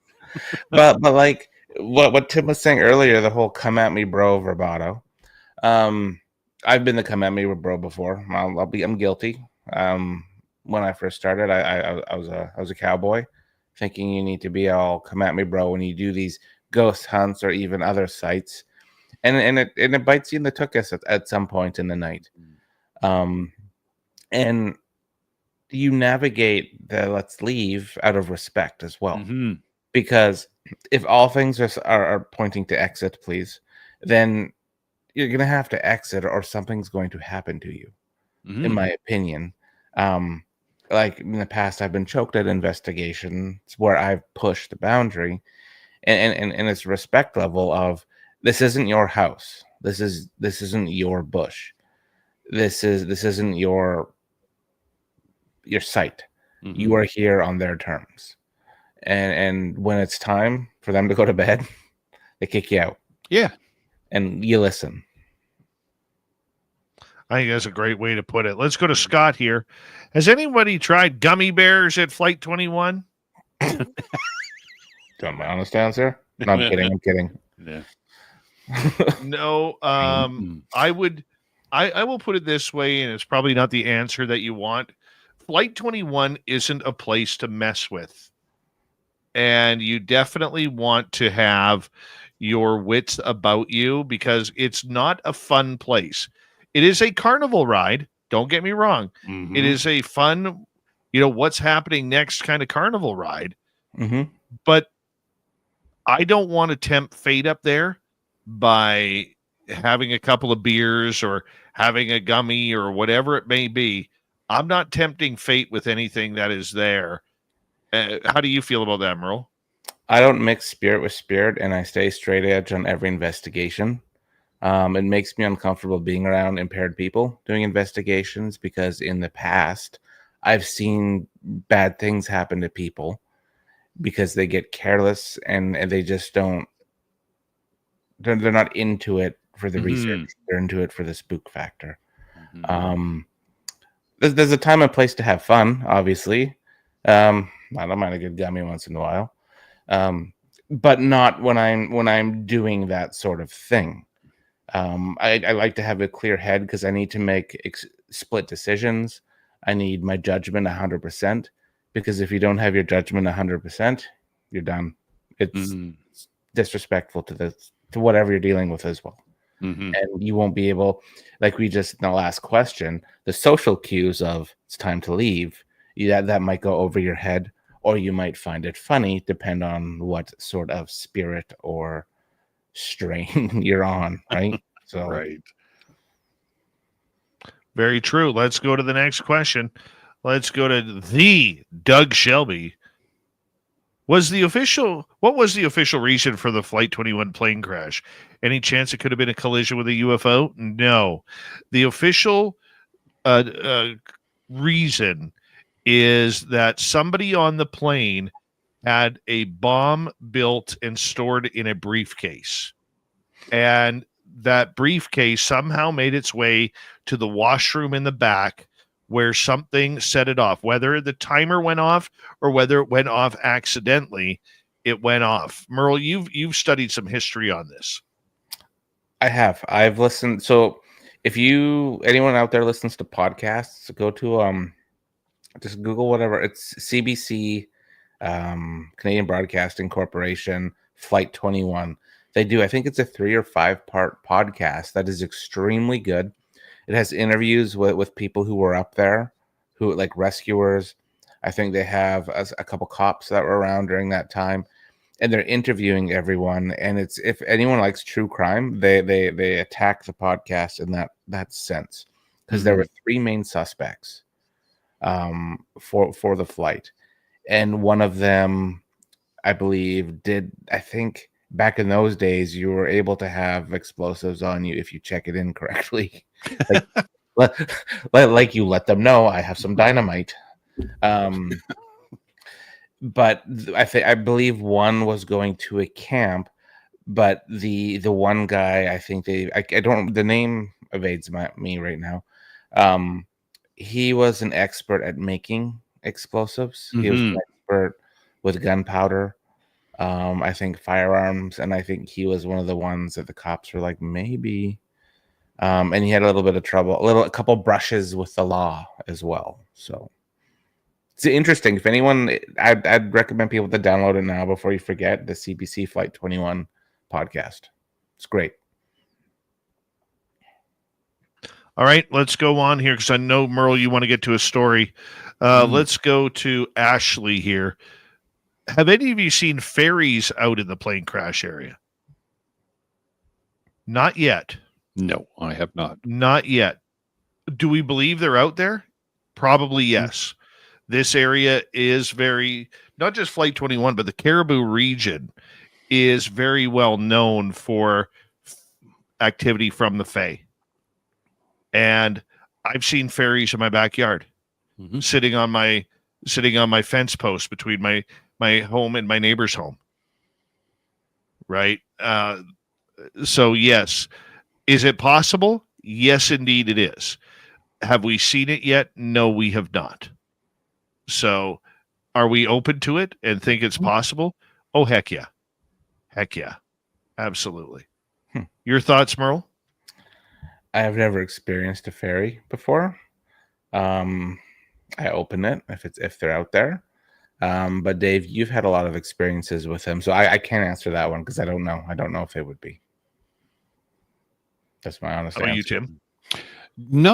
Nothing up there. I mean, the closest I think that I've come to seeing anything that resembles fairies is at the other gifting site or the other Sasquatch site, and that was, I think, the second time we were up there, and they were like behind Dave's head. And again, we don't have fireflies up here or any of them lightning bugs or anything like that up here. So yeah, pink and green and stuff. But yeah, I don't know if they're fairies, but definitely little tiny orbs, and they shoot, and then hover between the trees behind Dave's head. So it was pretty interesting there anyway. I would agree. All right, Merle, you continued your investigation. After you left here, you went to a place called Goldbridge. Yes. Which is along the Fraser River. Goldbridge, many people may know, you can Google this. There is a legend of a time traveler on the original Gold Bridge that was built in the 1930s or 40s. You went there. You went and checked things out in that area. Tell us about it. I did. I went and got a picture on the bridge, Dave. Got a picture on the bridge. It was really interesting to see because the Goldbridge is population 43. There's not that many people up there. And we were there, and this was a bucket list place for me to check out, but not for the Gold Bridge part. I know that's one thing you want to check out. was to go to Braylorn, which was an abandoned gold mining town. But the cool thing talking to the locals about Gold Bridge and the whole photo is some of them shelf it and don't talk about it, or they're curious about it because they're unsure if it was a real thing or not. And when we stayed, shout out to Pete at the Gold Bridge Hotel. That's where we stayed. It was a great place. If anyone is going to Gold Bridge, go there. But I had my computer because we filmed a ghost hunt that night at the Gold Bridge Hotel, and I'm like, here's the photo of the time traveler, and they're like, oh man, that's crazy, because there were a handful of miners in there too, and locals, because they were all telling us their ghost stories, and none of them really looked at the photo of the time traveler, which kind of blew my mind as well, because dude, you live in Goldbridge. This is a big story to people in our industry. And I recommended that they take that photo and kind of put it on their wall there, because it's a really cool story. Could it be a time traveler? There's a little bit of a debate there. People were open to it because when I had the photo, he's holding anyone listening, go look up Goldbridge, BC time traveler. The photo will be right there, and you can see this guy right away. He does not fit in. He's wearing a more modern sweater. He has a more modern camera than the cameras you see the other old timers having. And it's just I wish the original bridge was there. It's a newly replaced bridge. They had like a excavator go out and nick the side of it when it was going over it, so they had to replace the bridge for structure, which was kind of a letdown. But it was really neat to experience where that bridge is, and it'd be something to investigate because the locals not knowing much about it. There were a few there you could gauge them that they know some things, so it'd be really nice to open them up and talk about those stories with them. And how haunted was the hotel? The hotel was cool, man. We didn't even plan to investigate that. We were just exploring. I wanted to go film up by Braylon. So Braylon was a gold mining town, not like Barkerville, how we've talked about. It's a lot smaller scale, but there's probably 30, maybe 20 to 30 abandoned buildings, like people just up and left. So those are kind of cool. Some of them higher up in the mountain you could go in. Like a lot of them are no trespassing. So you obviously you listen to the law and you don't trespass. Never trespass when ghost hunting. But there was an older section that was in shambles that you could kind of walk through in the buildings freely, which we did, which was really neat, Dave. But when we got back to the Gold Bridge Hotel, the cat was out of the bag, and they heard a couple ghost hunters were there. And Peter, who owns the hotel, was like, "Hey, man, this place is haunted." I'm like, "Do tell."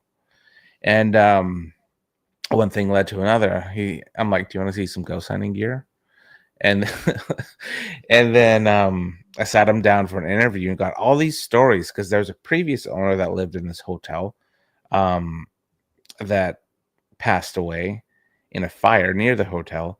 And Pete said when he bought this hotel, he was fixing a flood down in the basement, and he heard these cowboy boot footsteps come down the stairs into this kind of a crawl space style basement, and no one was there. And then he looked on the stairs, and there were wet footprints because being a flood, were on the stairs going up.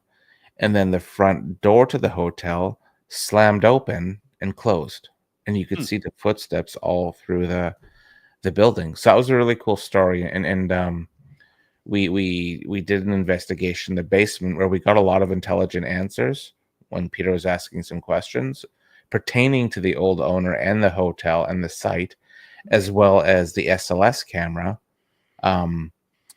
picked up a couple objects like people, spirits in it. And it was just really, really cool. I want to go back there, man. There's so many old places that they would allow me to investigate. We met a lot of friends up there, and it was great. So yeah, I would love to go into that area. Yeah, I totally would love to go into that area and see what it's about.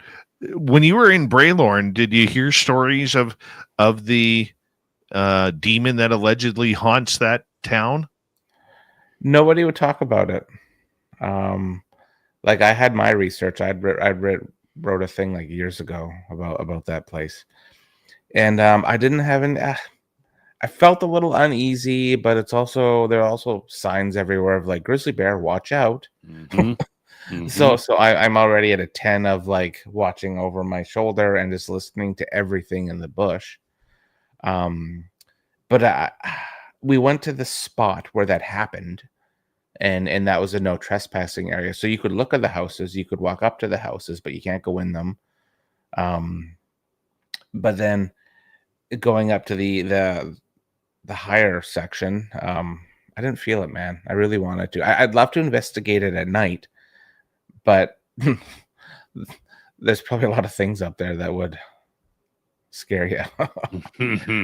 But no, I really wanted to experience I don't want to experience the demon, but I kind of did want to experience the sort of paranormal activity that came with that. And it was pretty quiet. The hotel didn't disappoint though. Well, we got 3 minutes to go here before we have to say goodnight to you, Merle. And then Tim and I are going to go play with some UFOs in hour 3 after Swamp Dweller. Just your overall thoughts on the weekend and you know what it means to keep this investigation going. The weekend was great. I enjoyed I met Lee a couple years ago at a Spaced Out Radio conference, and we had talked a few times, or hey man, it'd be cool. You live like an hour and a half away. Why don't we link up and do this sort of thing? And here we are at Flight 21. The band is all together, and I enjoyed it. I enjoyed the experiences. I enjoyed seeing new faces up there, and I can't wait to go back up again and with Lee as well. So. And Tim, your overall thoughts. I mean, what did you learn this past weekend that we could take into future investigations? I think that it was patience, and I also the way that Lee, because I was kind of hanging with Lee a little bit, and just the calming. I think that when I get in there, it's like I'm looking forward to feel that energy. And I remember him just saying, just sit and chill and listen to what's going on in your head and listen and just ground out. And I think that that's my big thing, is that I'm so excited that I'm there that I forget to just kind of let it all go. Yep. And then bring it all back together. I think that I trip over my own feet when we start, and it takes me a bit to chill out. But yeah, there's a lot of cool stuff that, everybody had their points and good ideas. And Merle was like, take your camera and do this. And, oh, okay. Yeah. So I just learned a lot of stuff. It was a lot of fun. And there was a lot more stuff going on with a lot more people up there too. That's for sure. Merle, quickly before we say goodnight to you, tell everybody where they can find your latest video on the 108 Heritage site that's on your YouTube channel. Yeah, Paranormal Road Trippers on YouTube. It's linked on there. It's done through my buddy Jake through Ghostly Activities. We did we were in Dave's neck of the woods and did a complete documentary on the 108 Mile Ranch, and we get a lot of cool evidence, a lot of cool interviews. There's some guest starring of Dave Scott in there. What? So go watch it. It's fun and spooky. I think it's great too, man. Merle, big thank you once again for coming on Spaced Out Radio. It is always a pleasure to have you here, my friend. Likewise, Dave. Very nice. Very nice. Coming up next on the Mighty SOR, we have Little Timmy James and the UFO report coming on up. And of course, we also have Swamp Dweller to kick things off, as he always does in hour number 3. It's going to be an exciting time. Stick around. This is going to be a lot of fun. You're listening to Spaced Out Radio with your host, Dave Scott.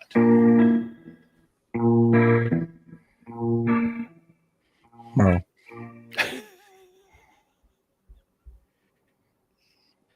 I'm going to leave that in there. Merle. Good job, Merle. Thank you. Nice one, Good buddy. job. Appreciate that, buddy. Good night. All right. What did you think of the names tonight? They're strong. They're great names, Dave. Great. Cop Merle Head Road. Yeah, that was good. That was good. Talk Merle to me. That was a good one. Diamonds and Merles. Yeah. Merle necklace. Yep, it was good. Beautiful. That was Love good it. for tonight. Beautiful. All right. See you, right. Merle. Night. See you, buddy. Call you soon. All right. There goes Merle. Timmy, I'm going to take a quick break. Yeah, me too. Yeah. All right. See you in a minute. All right, bud.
All right.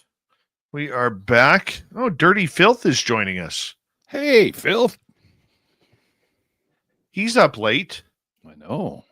May, how are you? Long time no see. Cody Dodson, how are you?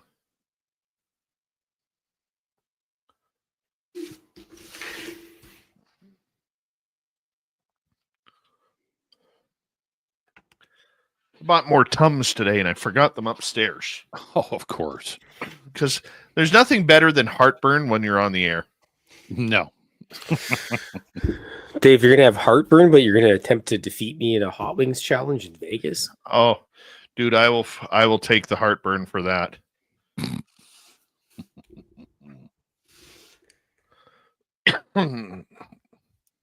We have about a minute to go. How come you're up so late, Dirty?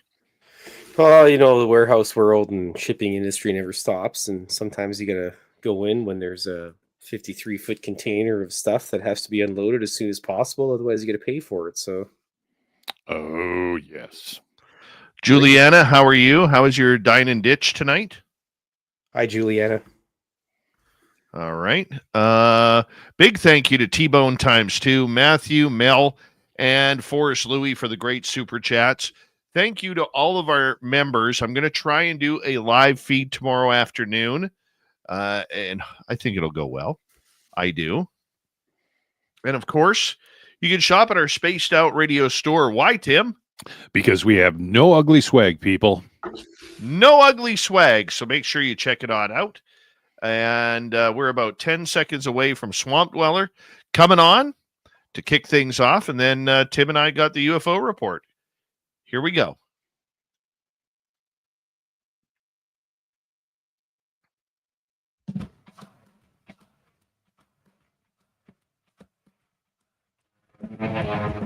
Here comes the third and final hour of Spaced Out Radio tonight. My name is Dave Scott. Thank you very much for tuning us in wherever you are on this beautiful planet we call Earth.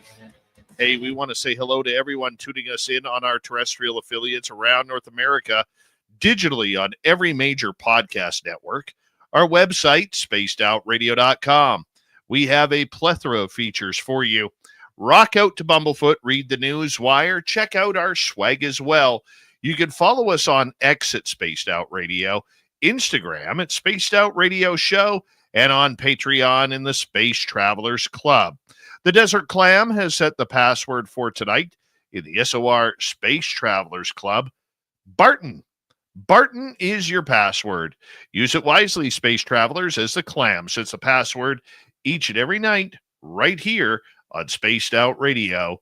Let's head to the swamp. Hello and welcome to Spaced Out Radio's Swamp. I'm Swamp Dweller, and tonight I'm going to take you on a mystic journey of the unknown, sharing tales of monsters, legends, and nightmares. Welcome to the Spaced Out Radio Swamp. These occurrences take place in my new home in South Carolina. For some backstory, it was the year 2006 when I moved into my current home. I used to be an avid outdoorsman. I used to, anyway. Yesterday, while out on one of my daily hikes during the evening, I found an old, rotting note. After reading this note, I highly doubt I'll be back to those woods for a long while. The note read, I was out with a few friends for a get-together for a friend of mine. He was going to leave for college in a week, so everyone wanted him to go out with a bang. We were having this get-together in some private property that one of my friends, my few friends were Brandon, Kyle, Alfred, and myself, we used this property to drive around the ATVs and dirt bikes we owned. We drank for a while quite carelessly. Eventually, one of us had the idiotic idea to ride our ATVs around to make the effects of being heavily intoxicated even more extreme. I sluggishly went along. Someone had to be able to watch and make sure nothing happened to them. But it had to be me. I had drunk the second least to Brandon. I was basically completely sober. As we drove further, a sound that I could not describe to this day began to become more prevalent as we went further into the woods. The sound became so overpowering at one point that it covered up the loud noise of our bikes. Eventually, we were all on the ground screaming and covering our ears in pain and torment. No matter which direction we ran, even out of the woods, the sound would still grow louder.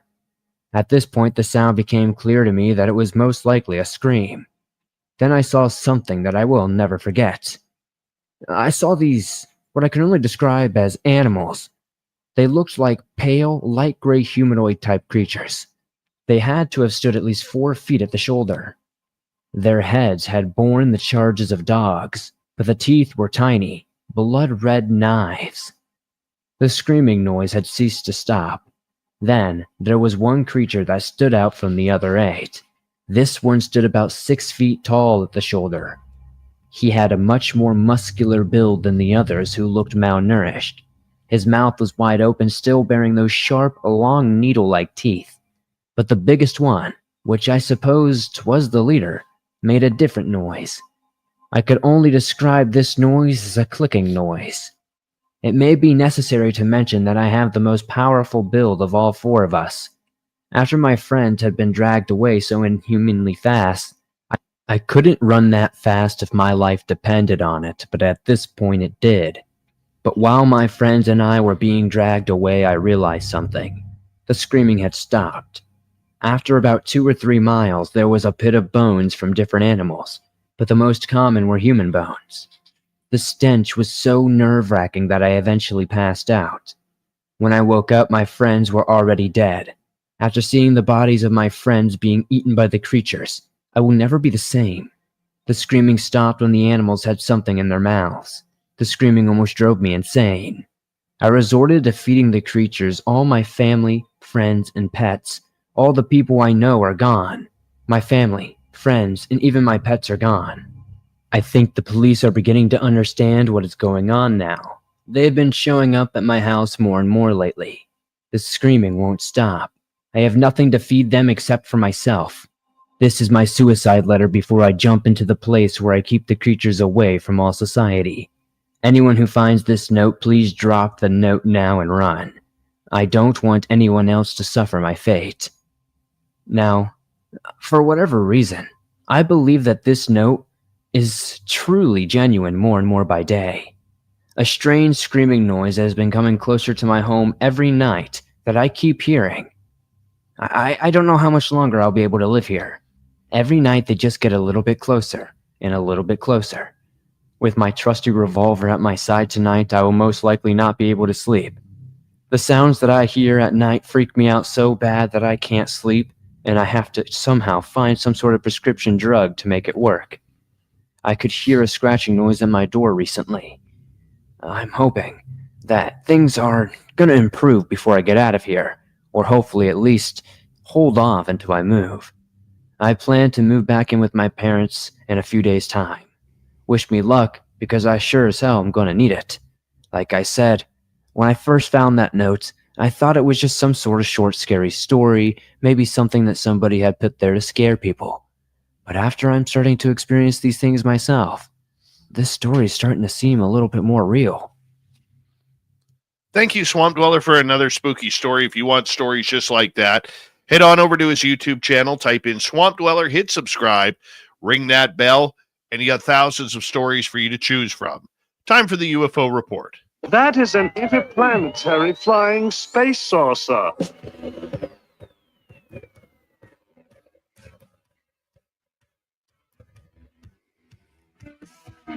You have made me very angry. Very angry indeed. Little Timmy James continues to join us here as my allergies have decided to kick in. My eyes all of a sudden feel like they're swollen, and like I just went a couple rounds in a boxing ring. And, of course, the sniffles come along with that. So if all of a sudden I start sneezing, well, thank goodness I have a mute button, that's for sure. Tim, how you doing? I am doing good. Great show tonight. My goodness. Lots of good stuff. Lots of good stuff indeed. And you know, we're actually going to talk some UFOs tonight because we're talking a lot about this past weekend. But what's going on in the UFO world right now? Well, as we know, September 9th, or we may not know, but September 9th is the big congressional hearing for UFO UAP. So hopefully new stuff going on. But there seems to be a lot of stuff being put out and a lot of whistleblower stuff and a lot of things being said. So I think they're building up for the 9th and trying to build some momentum. So Congressman Eric Burleson has offered a candid assessment of the intelligence community's stance on UFO disclosure ahead of the highly anticipated September 9th hearing. Quote, I think that the intelligence community wants disclosure to happen, end quote. Burleson said, they just want to do it in such a way that nobody goes to jail. Well, that's a good thing. So the remark made during a recent interview highlights the delicate balance lawmakers are navigating as they push for transparency on decades of classified UFO research and alleged recoveries. Burleson, who has emerged as a key figure in the congressional effort, is helping organize the upcoming hearing, which is expected to feature at least 3 witnesses with firsthand military experience involving UFOs. His comment suggests that while there may be institutional support for bringing some information to light, there's also a strong desire within intelligence circles to avoid legal or reputational fallout. That tension between revealing the truth and protecting those who have or may have withheld it has become a central theme in the broader disclosure debate. Burleson has previously acknowledged the complexity of working with intelligence agencies, describing their methods of information control as remarkable and eye-opening. He has also hinted at the possibility of subpoenaing hostile witnesses, individuals who have obstructed past transparency efforts, if voluntary cooperation fails. As the September 9th hearing approaches, Burleson's frankness adds a layer of realism to the cautious optimism surrounding the event. The promise of firsthand testimony is significant, but the road to full disclosure remains fraught with institutional resistance and political calculation. Whether this hearing marks a turning point or another incremental step will depend not just on what is said, but on what remains unsaid. I'm hoping that this isn't one of those talk tough before a hearing. I know. Type of conversations. Mm-hmm. You know, I mean, Burleson seems to be opening his mouth much like Nancy Mace did last year when she joined it, the way Tim Burchett has been opening his mouth up about this. And look, the conversation going on is great.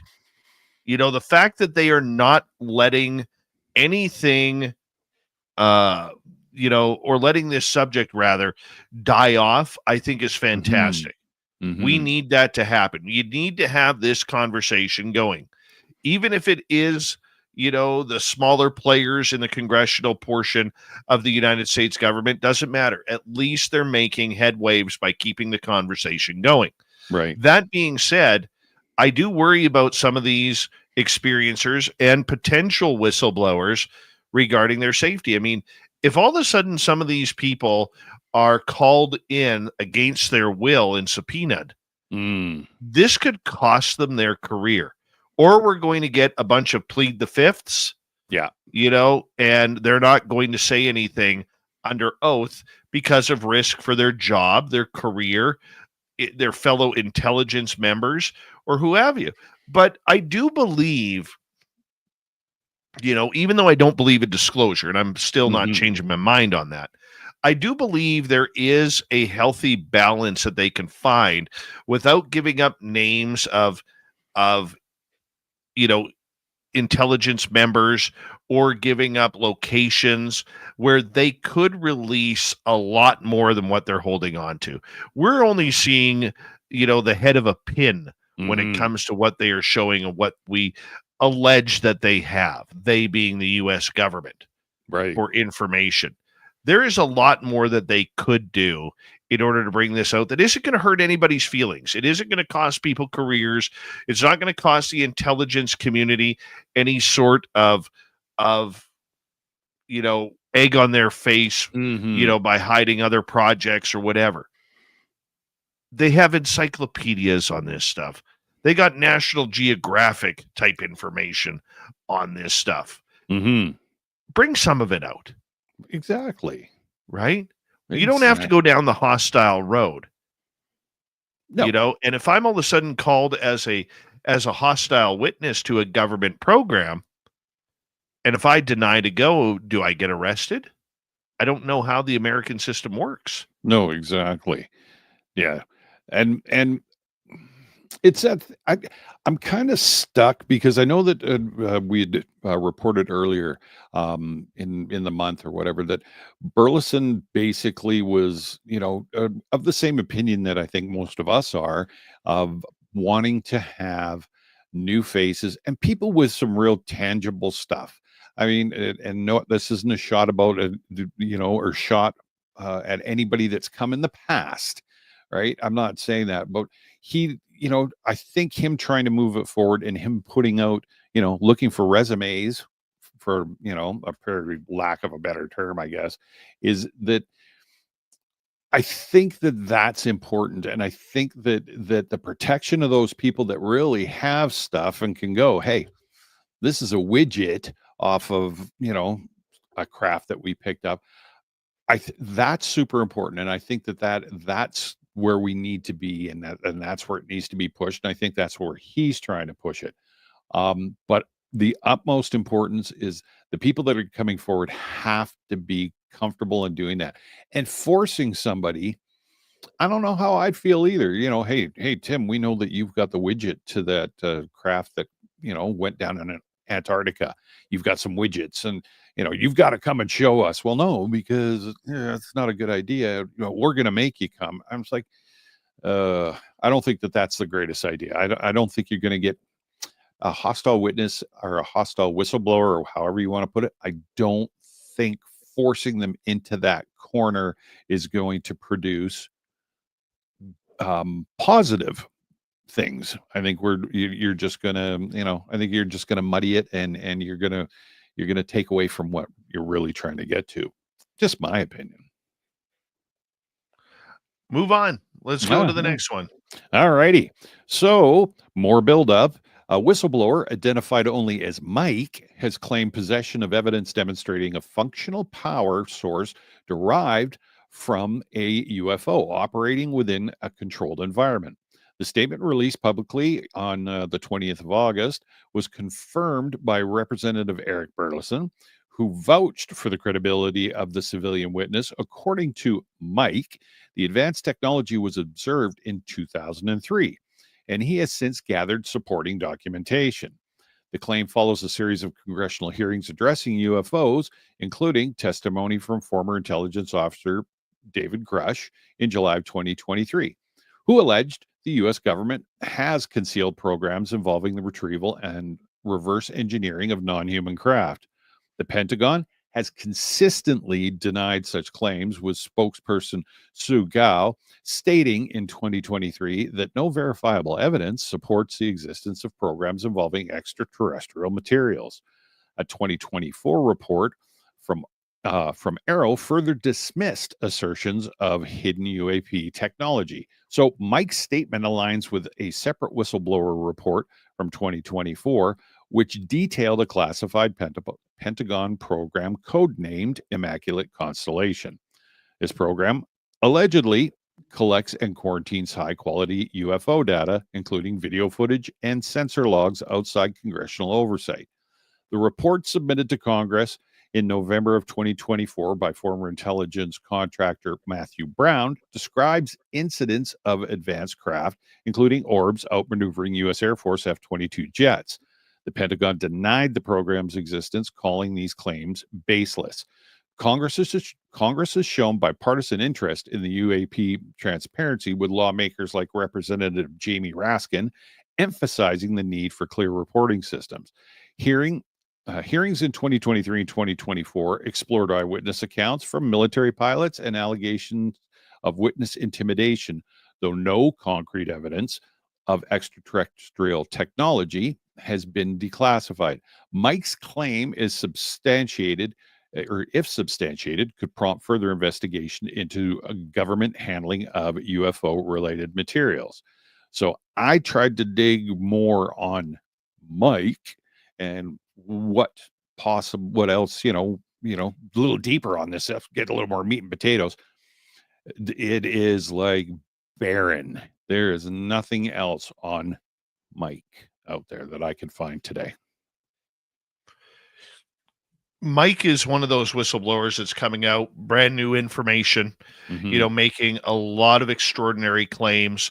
Unfortunately, doesn't have the backpack full of hidden evidence that we would want to see. I mean, so it is another one of those trust me, bro situations. Now, I'm not like other critics of the whistleblower nation where they are all over them saying It's just another story. We don't need stories. We need evidence. You don't have any proof. How are we going to believe this guy? This guy's a liar. I mean, you've heard it all in the UFO community. So have I. However, in order to get to the evidence, you have to have stories.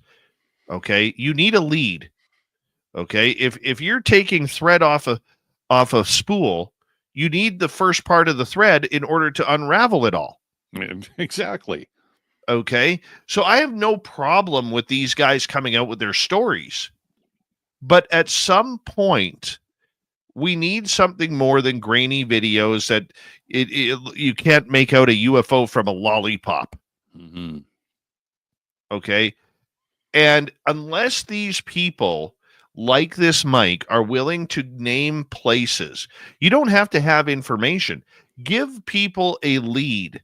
Give the media a lead.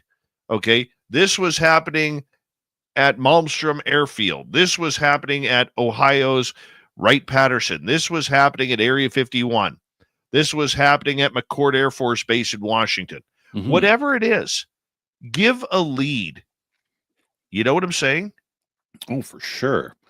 And you know, and that's just it. I mean, when I mean, my question is these people that are coming forward and okay, so they're coming to Dave and they're going to talk to Dave and they're going to you're the guy I'm going to come to with this with my whistle blowing. Now, before any of this is released and or made public, whatever you want, wouldn't Dave vet that story and listen and go, "Oh my God, really? Another one of these?" Like, I don't understand why they keep allowing. Like, I mean, okay, so they're telling us this guy's told us something. This person has told us something possibly relevant. But the key word in this is possibly. And how much longer do they do that and just keep putting these kind of half stories out and maybe sort of kind of, I'd want to, if I'm the guy that's going to put that story out, or I'm going to, I'm the official, I'm going to say, look, I'm not going out with this. You just don't worry about it unless you can come to with a lead so that we've got something to sink our teeth into. This is just the same old story, just coming out of a different mouth. And it's like, that needs to stop. And I think the people in charge need to kind of go, yeah, you know what? No, we're not going there. Yeah, and I would agree with you. If you're going, and this goes back to the story that you said prior, if you're going to have whistleblowers come out to present different information, what information are you going to allow to the public? Because if you want them to come out and you're sitting there, Eric Burleson or Nancy Mace or Anna Paulina Luna talking about, give us some answers. Well, those answers don't include a skiff for the rest of the Americans and the world public on there. It's not just answers for Anna. We're not playing the answers for Anna Paulina here. We're not playing answers for Nancy. Yeah. We need to know. Okay. Though if you're going to bring this person out in public, or you're going to bring Joe Smith out who worked at Area 51 and you want him to be a hostile witness, yeah, you better give the public something if you're going to try and ruin this guy's life over UFOs. No kidding. And you can't tell me that they don't have any idea what that person or these people are going to talk about before they walk in and close those doors. Somebody knows. And, and is this a waste of time? Yeah, don't bother showing up. We're not having a skiff today. Right? Absolutely. Tim, I'm going to get you to hold on right there because we are going to go to our final break of the night. Little Timmy James here in the Spaced Out Radio Zone, telling us all the latest and greatest UFO news from around the world. And we will continue with that after the break.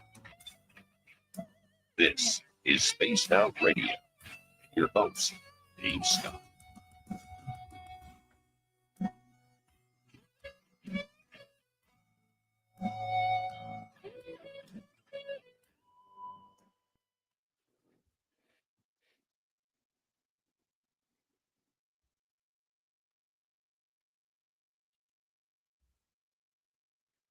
All right, we're clear.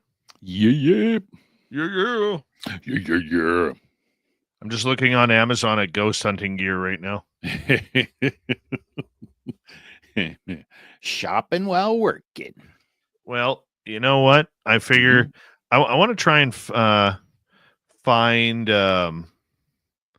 one of those candles that Merle has. Yeah. Pretty slick. Yeah.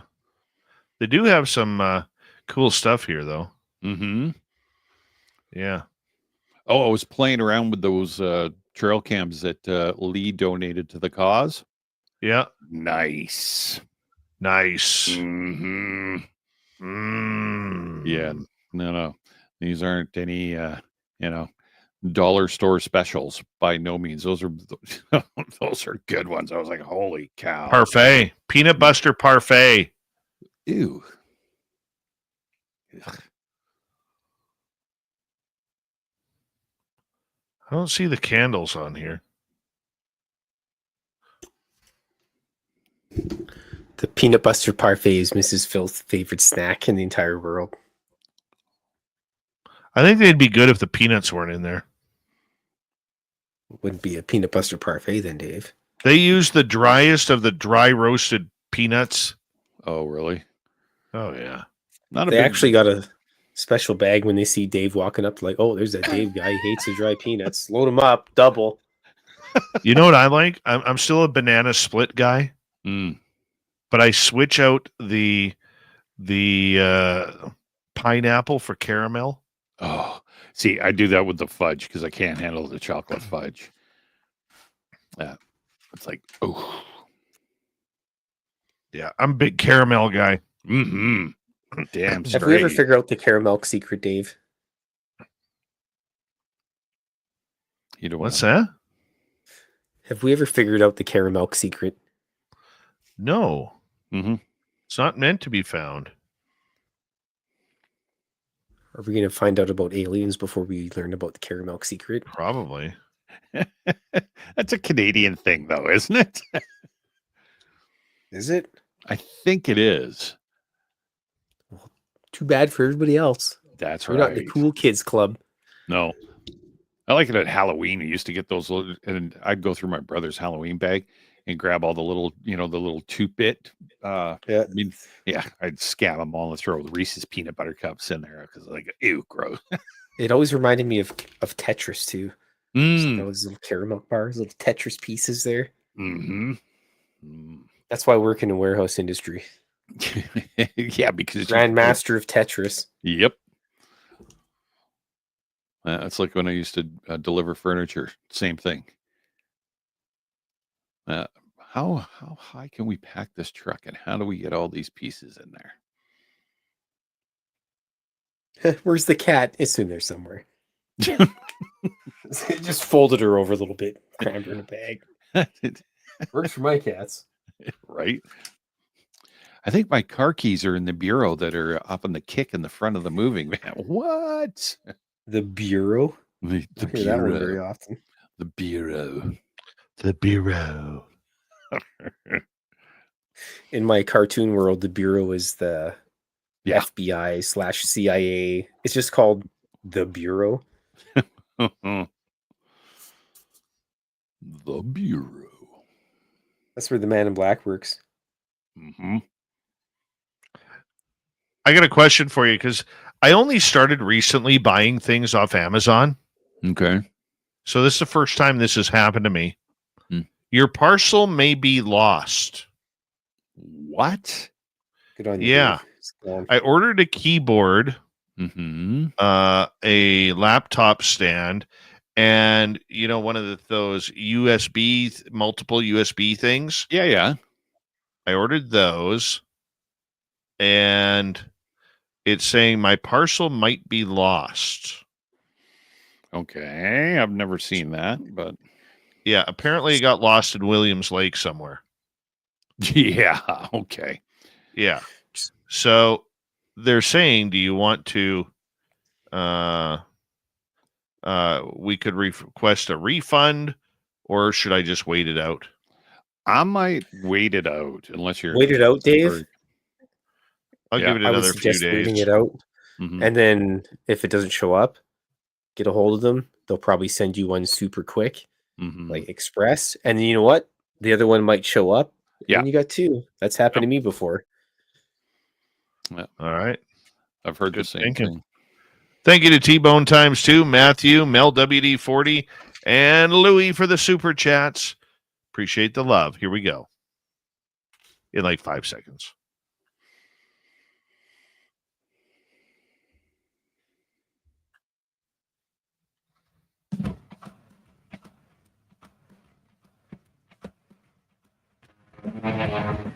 Final half hour is now underway. We got the UFO report with Tim James continuing here on Spaced Out Radio.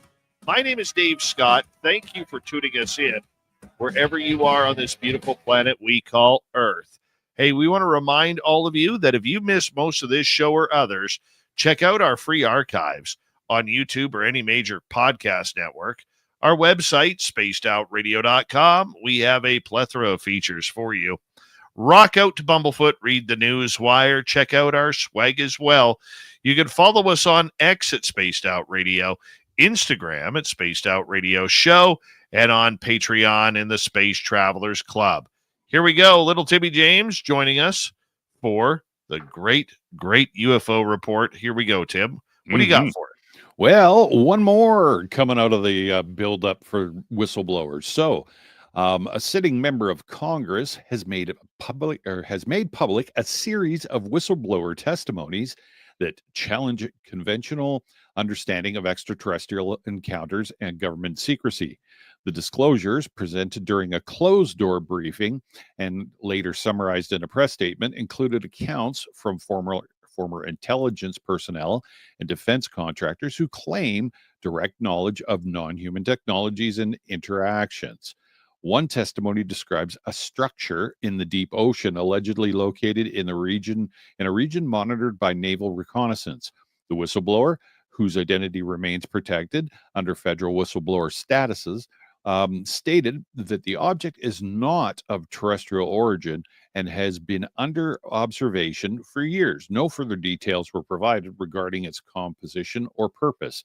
Another individual, introduced as a former aerospace engineer with clearance to classified programs, claimed to have communicated with non-human entities. According to his account, the beings conveyed information about religious history, including what he described as, quote, the truth about Jesus, end quote. The nature of this truth was not elaborated upon, and the congressman declined to comment on theological implications. The disclosures have drawn attention from former members of President Trump's cabinet. According to sources familiar with the matter, several officials have privately expressed support for full transparency, including the release of classified documents and satellite data. One former cabinet member reportedly told the congressman, "It's time the American people know everything." The congressman has called for bipartisan inquiry and is preparing a motion to compel further testimony under oath. No date has been set for public hearings, but staffers indicate that discussions are underway with the House Oversight Committee. The Department of Defense has not issued a formal response. Surprise. Aren't you getting tired of the political side of this? Mm-hmm. Yep. Like,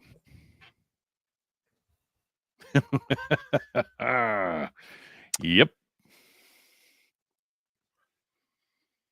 the one thing I'm trying to formulate my words here. Yeah. Trying to formulate them. The one thing that I have noticed through a lot of these stories about the government side of information is how they take advantage of journalists who know nothing about this subject. Mm-hmm. And they give them like a couple of fancy names or terms to use. Right. Journalist writes the report, and maybe it's because we're so locked into this field that we look at it and we're like, there's nothing here. Mm-hmm. This is a nothing burger. Mm-hmm. You're not breaking any news. You're not doing anything. And, hey, everybody's got to hop on the bandwagon sometime. Yep. But It gave us nothing. Right. I mean, maybe I'm just being salty. Maybe I'm feeling a little salty because I got heartburn and allergies flaring up right now. That's okay. Yes, it is getting it's becoming it is becoming the mainstream. Yeah, it's definitely becoming more government focused than it is experience or anything else. A lot of that going on. And like I said at the beginning, September 9th, it's the build up. So we're going to see all the people that know nothing about it, and I'm talking about politicians and stuff, all coming out and knowing people and hearing stuff and seeing stuff and top secrets, and we can't say. I think that we're going to get a lot of that before the private hearings on the 9th. That's the way I'm seeing it. I would agree with you.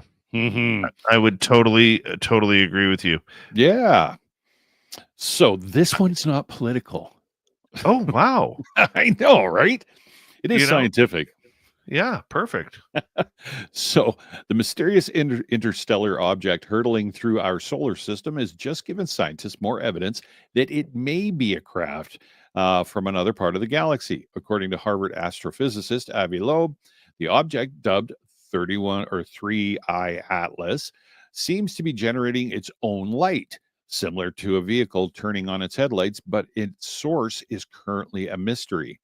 The shocking revelation came from a picture an astronomer took of 3I using the Hubble Space Telescope. The light from 3I in Hubble's photo appears as a glowing area focused on the side of the object facing the sun. It's not a beam or a laser shooting out like a spotlight, nor was it a uniform glow covering the entire surface. Until now, the prevailing theory has been that the fast-moving object is a giant comet approximately 12 miles long. 12 miles long, a comet. Holy. That's big. That's huge. In a new report, Loeb said this glow might be caused by dust coming off of the object's surface as it is heated by the sun. However, the glow's brightness decreases sharply with distance, which doesn't match how typical comets behave when they reflect sunlight.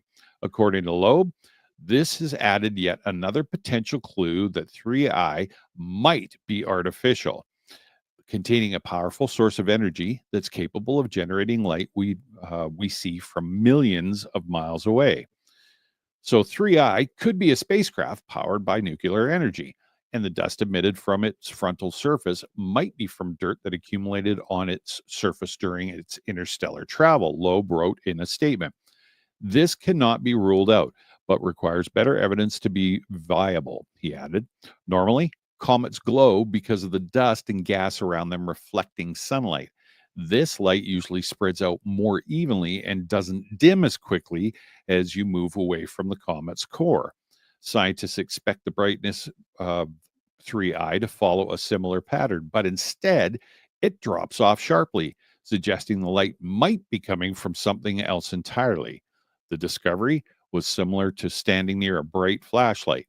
The light is intense up close, but as you walk away, it fades away fast. Loeb and his colleagues Eric Ketto suggested that if 3I is producing its own light, the supposed comet could be much smaller than 12 miles, scientists initially thought.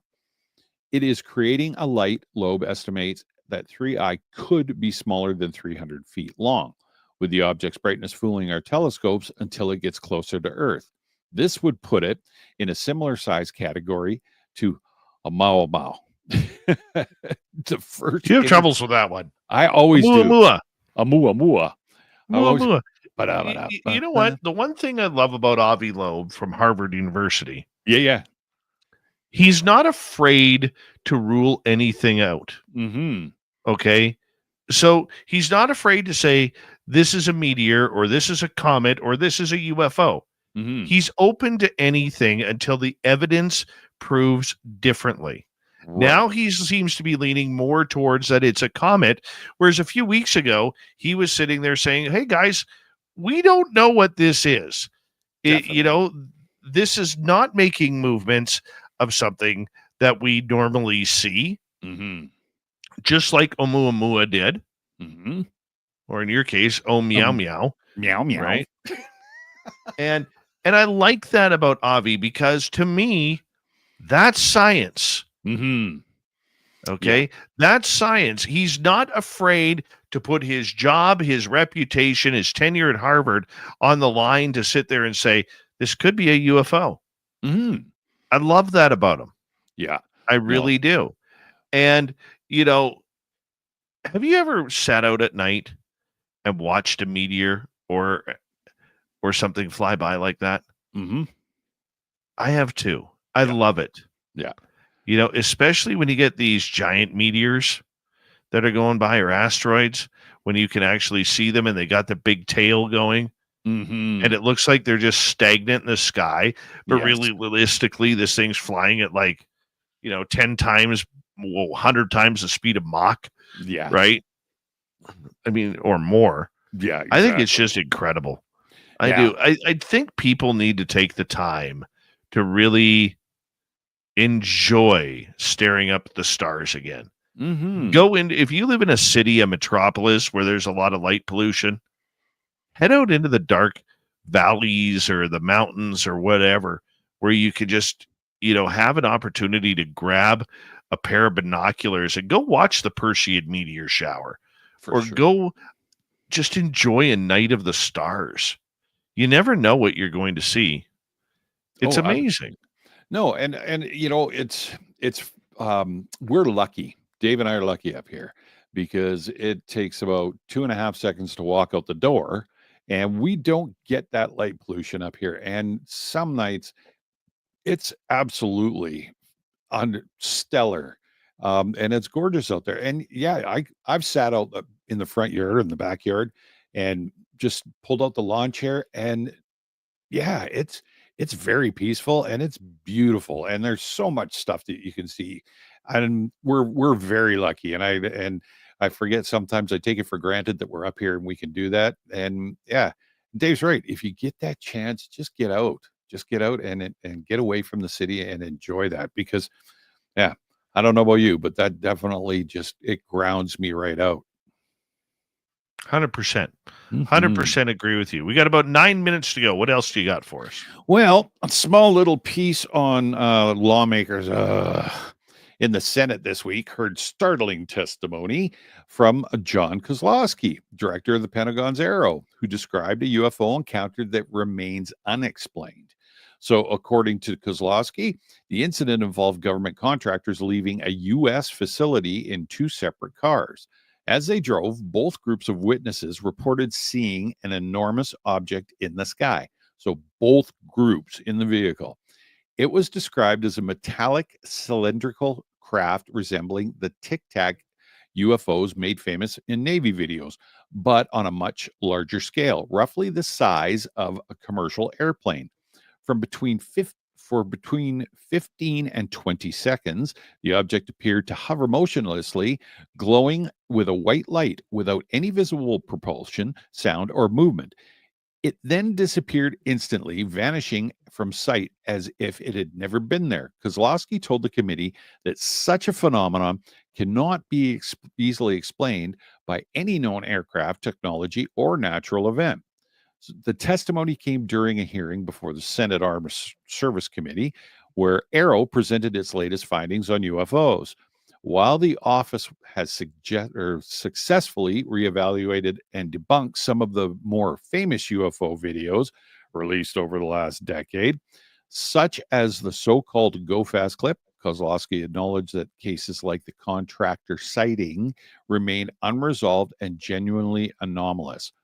So lawmakers have pressed the director on the need for transparency and oversight. Senator Kristen Gillibrand emphasized that stigma surrounding UFO reports continues to prevent these many credible witnesses from coming forward, despite the possibility that such sightings may carry national security implications. The Department of Defense has maintained that it is not concealing secret UFO programs, and that all UFO incidents under review are reported to Congress. Yet the story of the 2 cars full of government contractors watching a massive Tic Tac hover in silence before vanishing into the night now stands as one of the more striking cases left open in Arrow's growing file of mysteries. So now you got contractors leaving and going, okay, we just saw something. So it's like, okay, what more? How much more do you need? I don't know how much more we need. I don't know. I think that if they keep up the pressure, let's just talk about this for a second. Yeah. If they, as in the Congress, keeps up the pressure, it is going to mean that there is going to have to be more accountability for groups like Arrow. Mm-hmm. And I don't think Arrow with Dr. Sean Kirkpatrick got off to a very good start. Right. I think I trust a Walmart greeter over Sean Kirkpatrick anytime. Mm-hmm. I mean, he was not. Look, I've never talked to the guy. I shouldn't talk ill of him if I've never had the opportunity to speak with him. But the public persona that he provided was one of just somebody who's a little menacing. Mm-hmm. He hates this topic. He doesn't want to work with this topic. Like, it almost seemed like the guy who felt like he got punished for being at work. You know what I'm saying? Yeah. And yeah, like, he didn't expect to retire like this. He more expected to retire with a big cushy job at the big desk with a box humidor full of cigars. Exactly. And I think because Arrow got off to such a tough start with Kirkpatrick and that everything was swamp gas, that I don't know if that program has the ability to turn things around for transparency or anything, because it's obvious they're working for the Pentagon. Oh, yeah. It's obvious. And the way the Pentagon controls information through their PR person, Susan Goff, they're not giving anything up. No. You can ask them as simple as, what kind of socks are you wearing today? We can't comment. I just want to know, are you wearing patterned socks? Are they Argyle? Because I like a good Argyle sock. Absolutely. I do. Well, we can't comment on that. Why not? Why not? Just answer the question. Yeah. Absolutely. Not that hard. No. Funny story, totally off topic. Yeah, go for it. When I was a broadcasting student, I was freelancing for a Vancouver radio station. And coincidentally, my doctor's office was on fire. Major fire. Oh, geez. Okay. Like major fire. I walked up, because they had the whole area cordoned off, and I'm trying to find the media area. So I walk up to this police officer, and I said, "Hi, I'm from such and such a station. Can you please point me in the direction of the media area? Because that's pretty big fire there, eh?" And she literally says to me, "What fire?" I said, have you turned around to see the giant flames that the firefighters are battling behind you? She goes, "You're with the media?" I said, "Yeah." She goes, "I'm not talking to you." Jesus. Okay. Can you point me in the direction where I need to go? So she pointed me in the direction. But I just thought, the ignorance. I don't know why that story just popped up. It still bugs me. That story's like what? How long have I been in broadcasting? I was just going to say you were a student. 28 years? That story is literally 27 years old. Yeah. That cop is probably retired with a great pension by now. And here I am working on the radio. Well, nothing wrong with working on the radio, my friend. Love it. That is true. That is true. We love what we do. Yeah. We love what we do. But how it ties to Arrow and the Pentagon is they play people for fools. That's the point that I was trying to get at. Yeah. How many times have we seen Pentagon spokesperson Susan Goff literally, play the UFO world and the media world looking into the UFO subject for fools. Mm-hmm. You know, total level of disinformation. Yep. And I'm not saying that she isn't not telling the truth. I'm saying that give us some clarity. Exactly. You know, you're not bigger than the public. Okay? You're not. And too many politicians and too many government workers tend to think that because they work for the government, whatever it may be, that they deserved more. I don't believe in that. No, definitely not. I have one small thing to add here before we say goodnight. We got about a minute and a half. Okay, perfect timing. So, our good friend, Nicole Sakic, sent me some information today, and I don't know if you got the same information. I love her because she sends me all these little tidbits on UFO stuff and whatever. She digs deep. I love it. She just gets all this. It's like, what the heck? So, for anybody that's interested, the Canadian Press has digitized and made available its entire photo and video library. So, I guess Nicole decided today, using the keyword UFO, she got more than 500 hits on that website. So I tried it. Photos, videos, stories, news reports, history, all digitized on the Canadian Press website. And it's CP images. Phenomenal. Beautiful. Mm-hmm. And that's why we love our Nicole Sakic. Yeah. Yeah, she's number one. She is number one. I haven't tried it yet. I got to go try it. Mm-hmm. I want to see. And she challenged me, actually. She's like, you should try what it says about Sasquatch or Bigfoot. Cool. I'm like, oh, yeah. Oh, yeah. It's a new toy. Let's do this thing, man. Yeah. Let's do this. Tim, thank you for a great UFO report and being with us for Paranormal Road Trippers, Ghosts of the Great White North. Appreciate you as we say goodnight to Uncle Timbo. And we say hello to Mr. Ron Bumblefoot Thal. Rocking in the background with Little Brother is watching. Bumblefoot is the official music of Spaced Out Radio. Rocking us in and out of every single show. Get your horns up for the guitar god himself. Special thanks to everybody listening in at work, at home, in your cars, wherever you may be. Thank you to everyone in our chat rooms tonight. YouTube, Twitch, LGAP, Facebook, Spreaker, LinkedIn, the Space Travelers Club, and on X, hashtag Spaced Out Radio. Remember, this show is copyright by Spaced Out Radio and SOR Media Ventures Limited and Bigfoot Broadcasting Limited. Thank you so much for choosing to share your evening with us, because together, my friends, we own the night. Mr. Bumblefoot, we need a favor. We need you to take us home.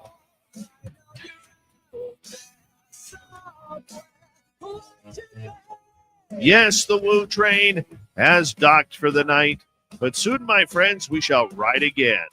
The sheets are always available. Your tickets never expire. And if you want to bring a friend, we've got room for them too. Good night, everybody.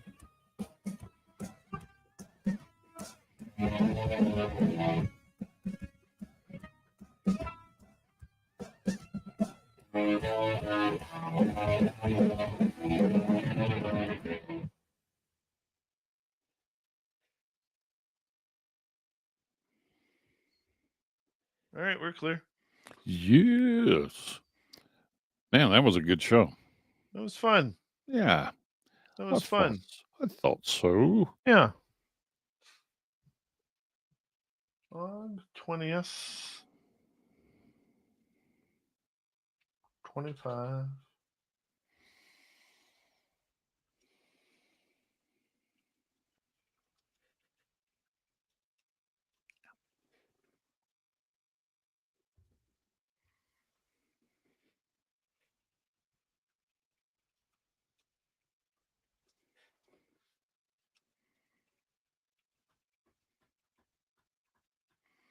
Thanks, T-Bone.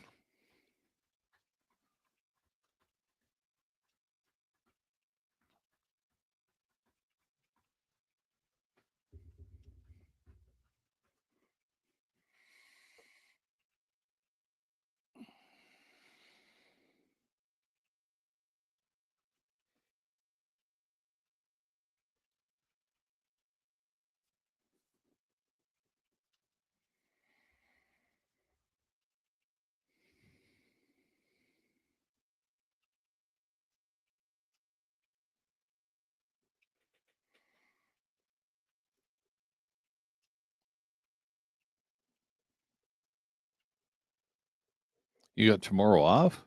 Yeah. Nice.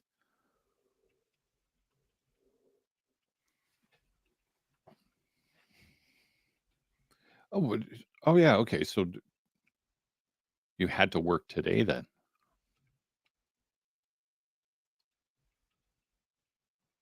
Yeah. Oh, that sucks. Well, Scott was sick today. Oh. Okay.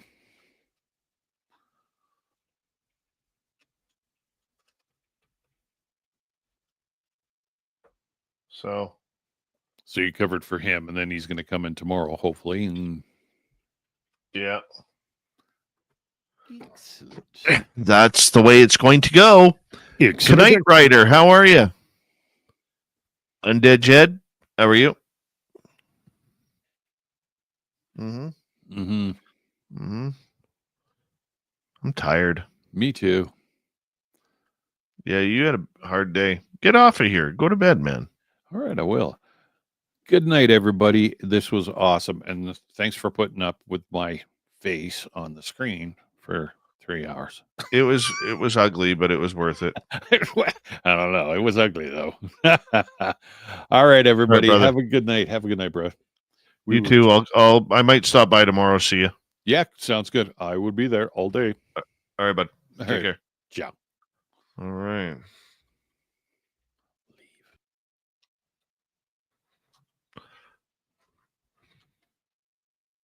Courtney Marcassani on the show tomorrow night.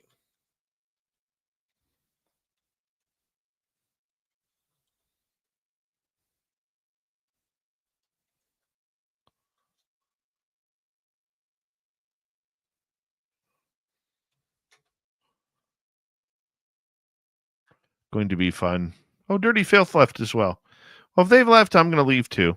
Thank you to T-Bone ×2, Matthew, Mel, and Louie. I'm going to try and schedule a stream tomorrow for members only. Got to be a member to be there. I'm going to try and stream it, see if it'll actually work this time.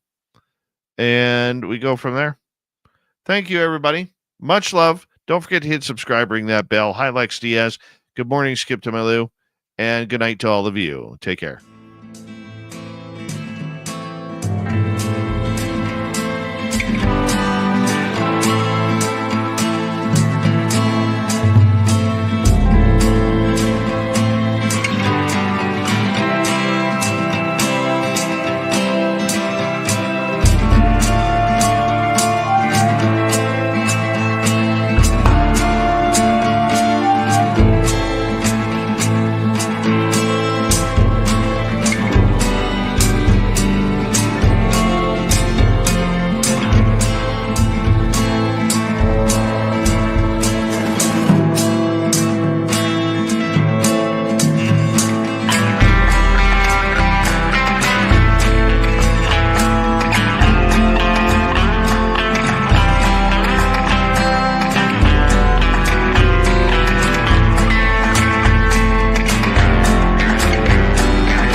Stay healthy, my friend. You too. If you need bail money, give me a call. Always, Dad. Take care. You too.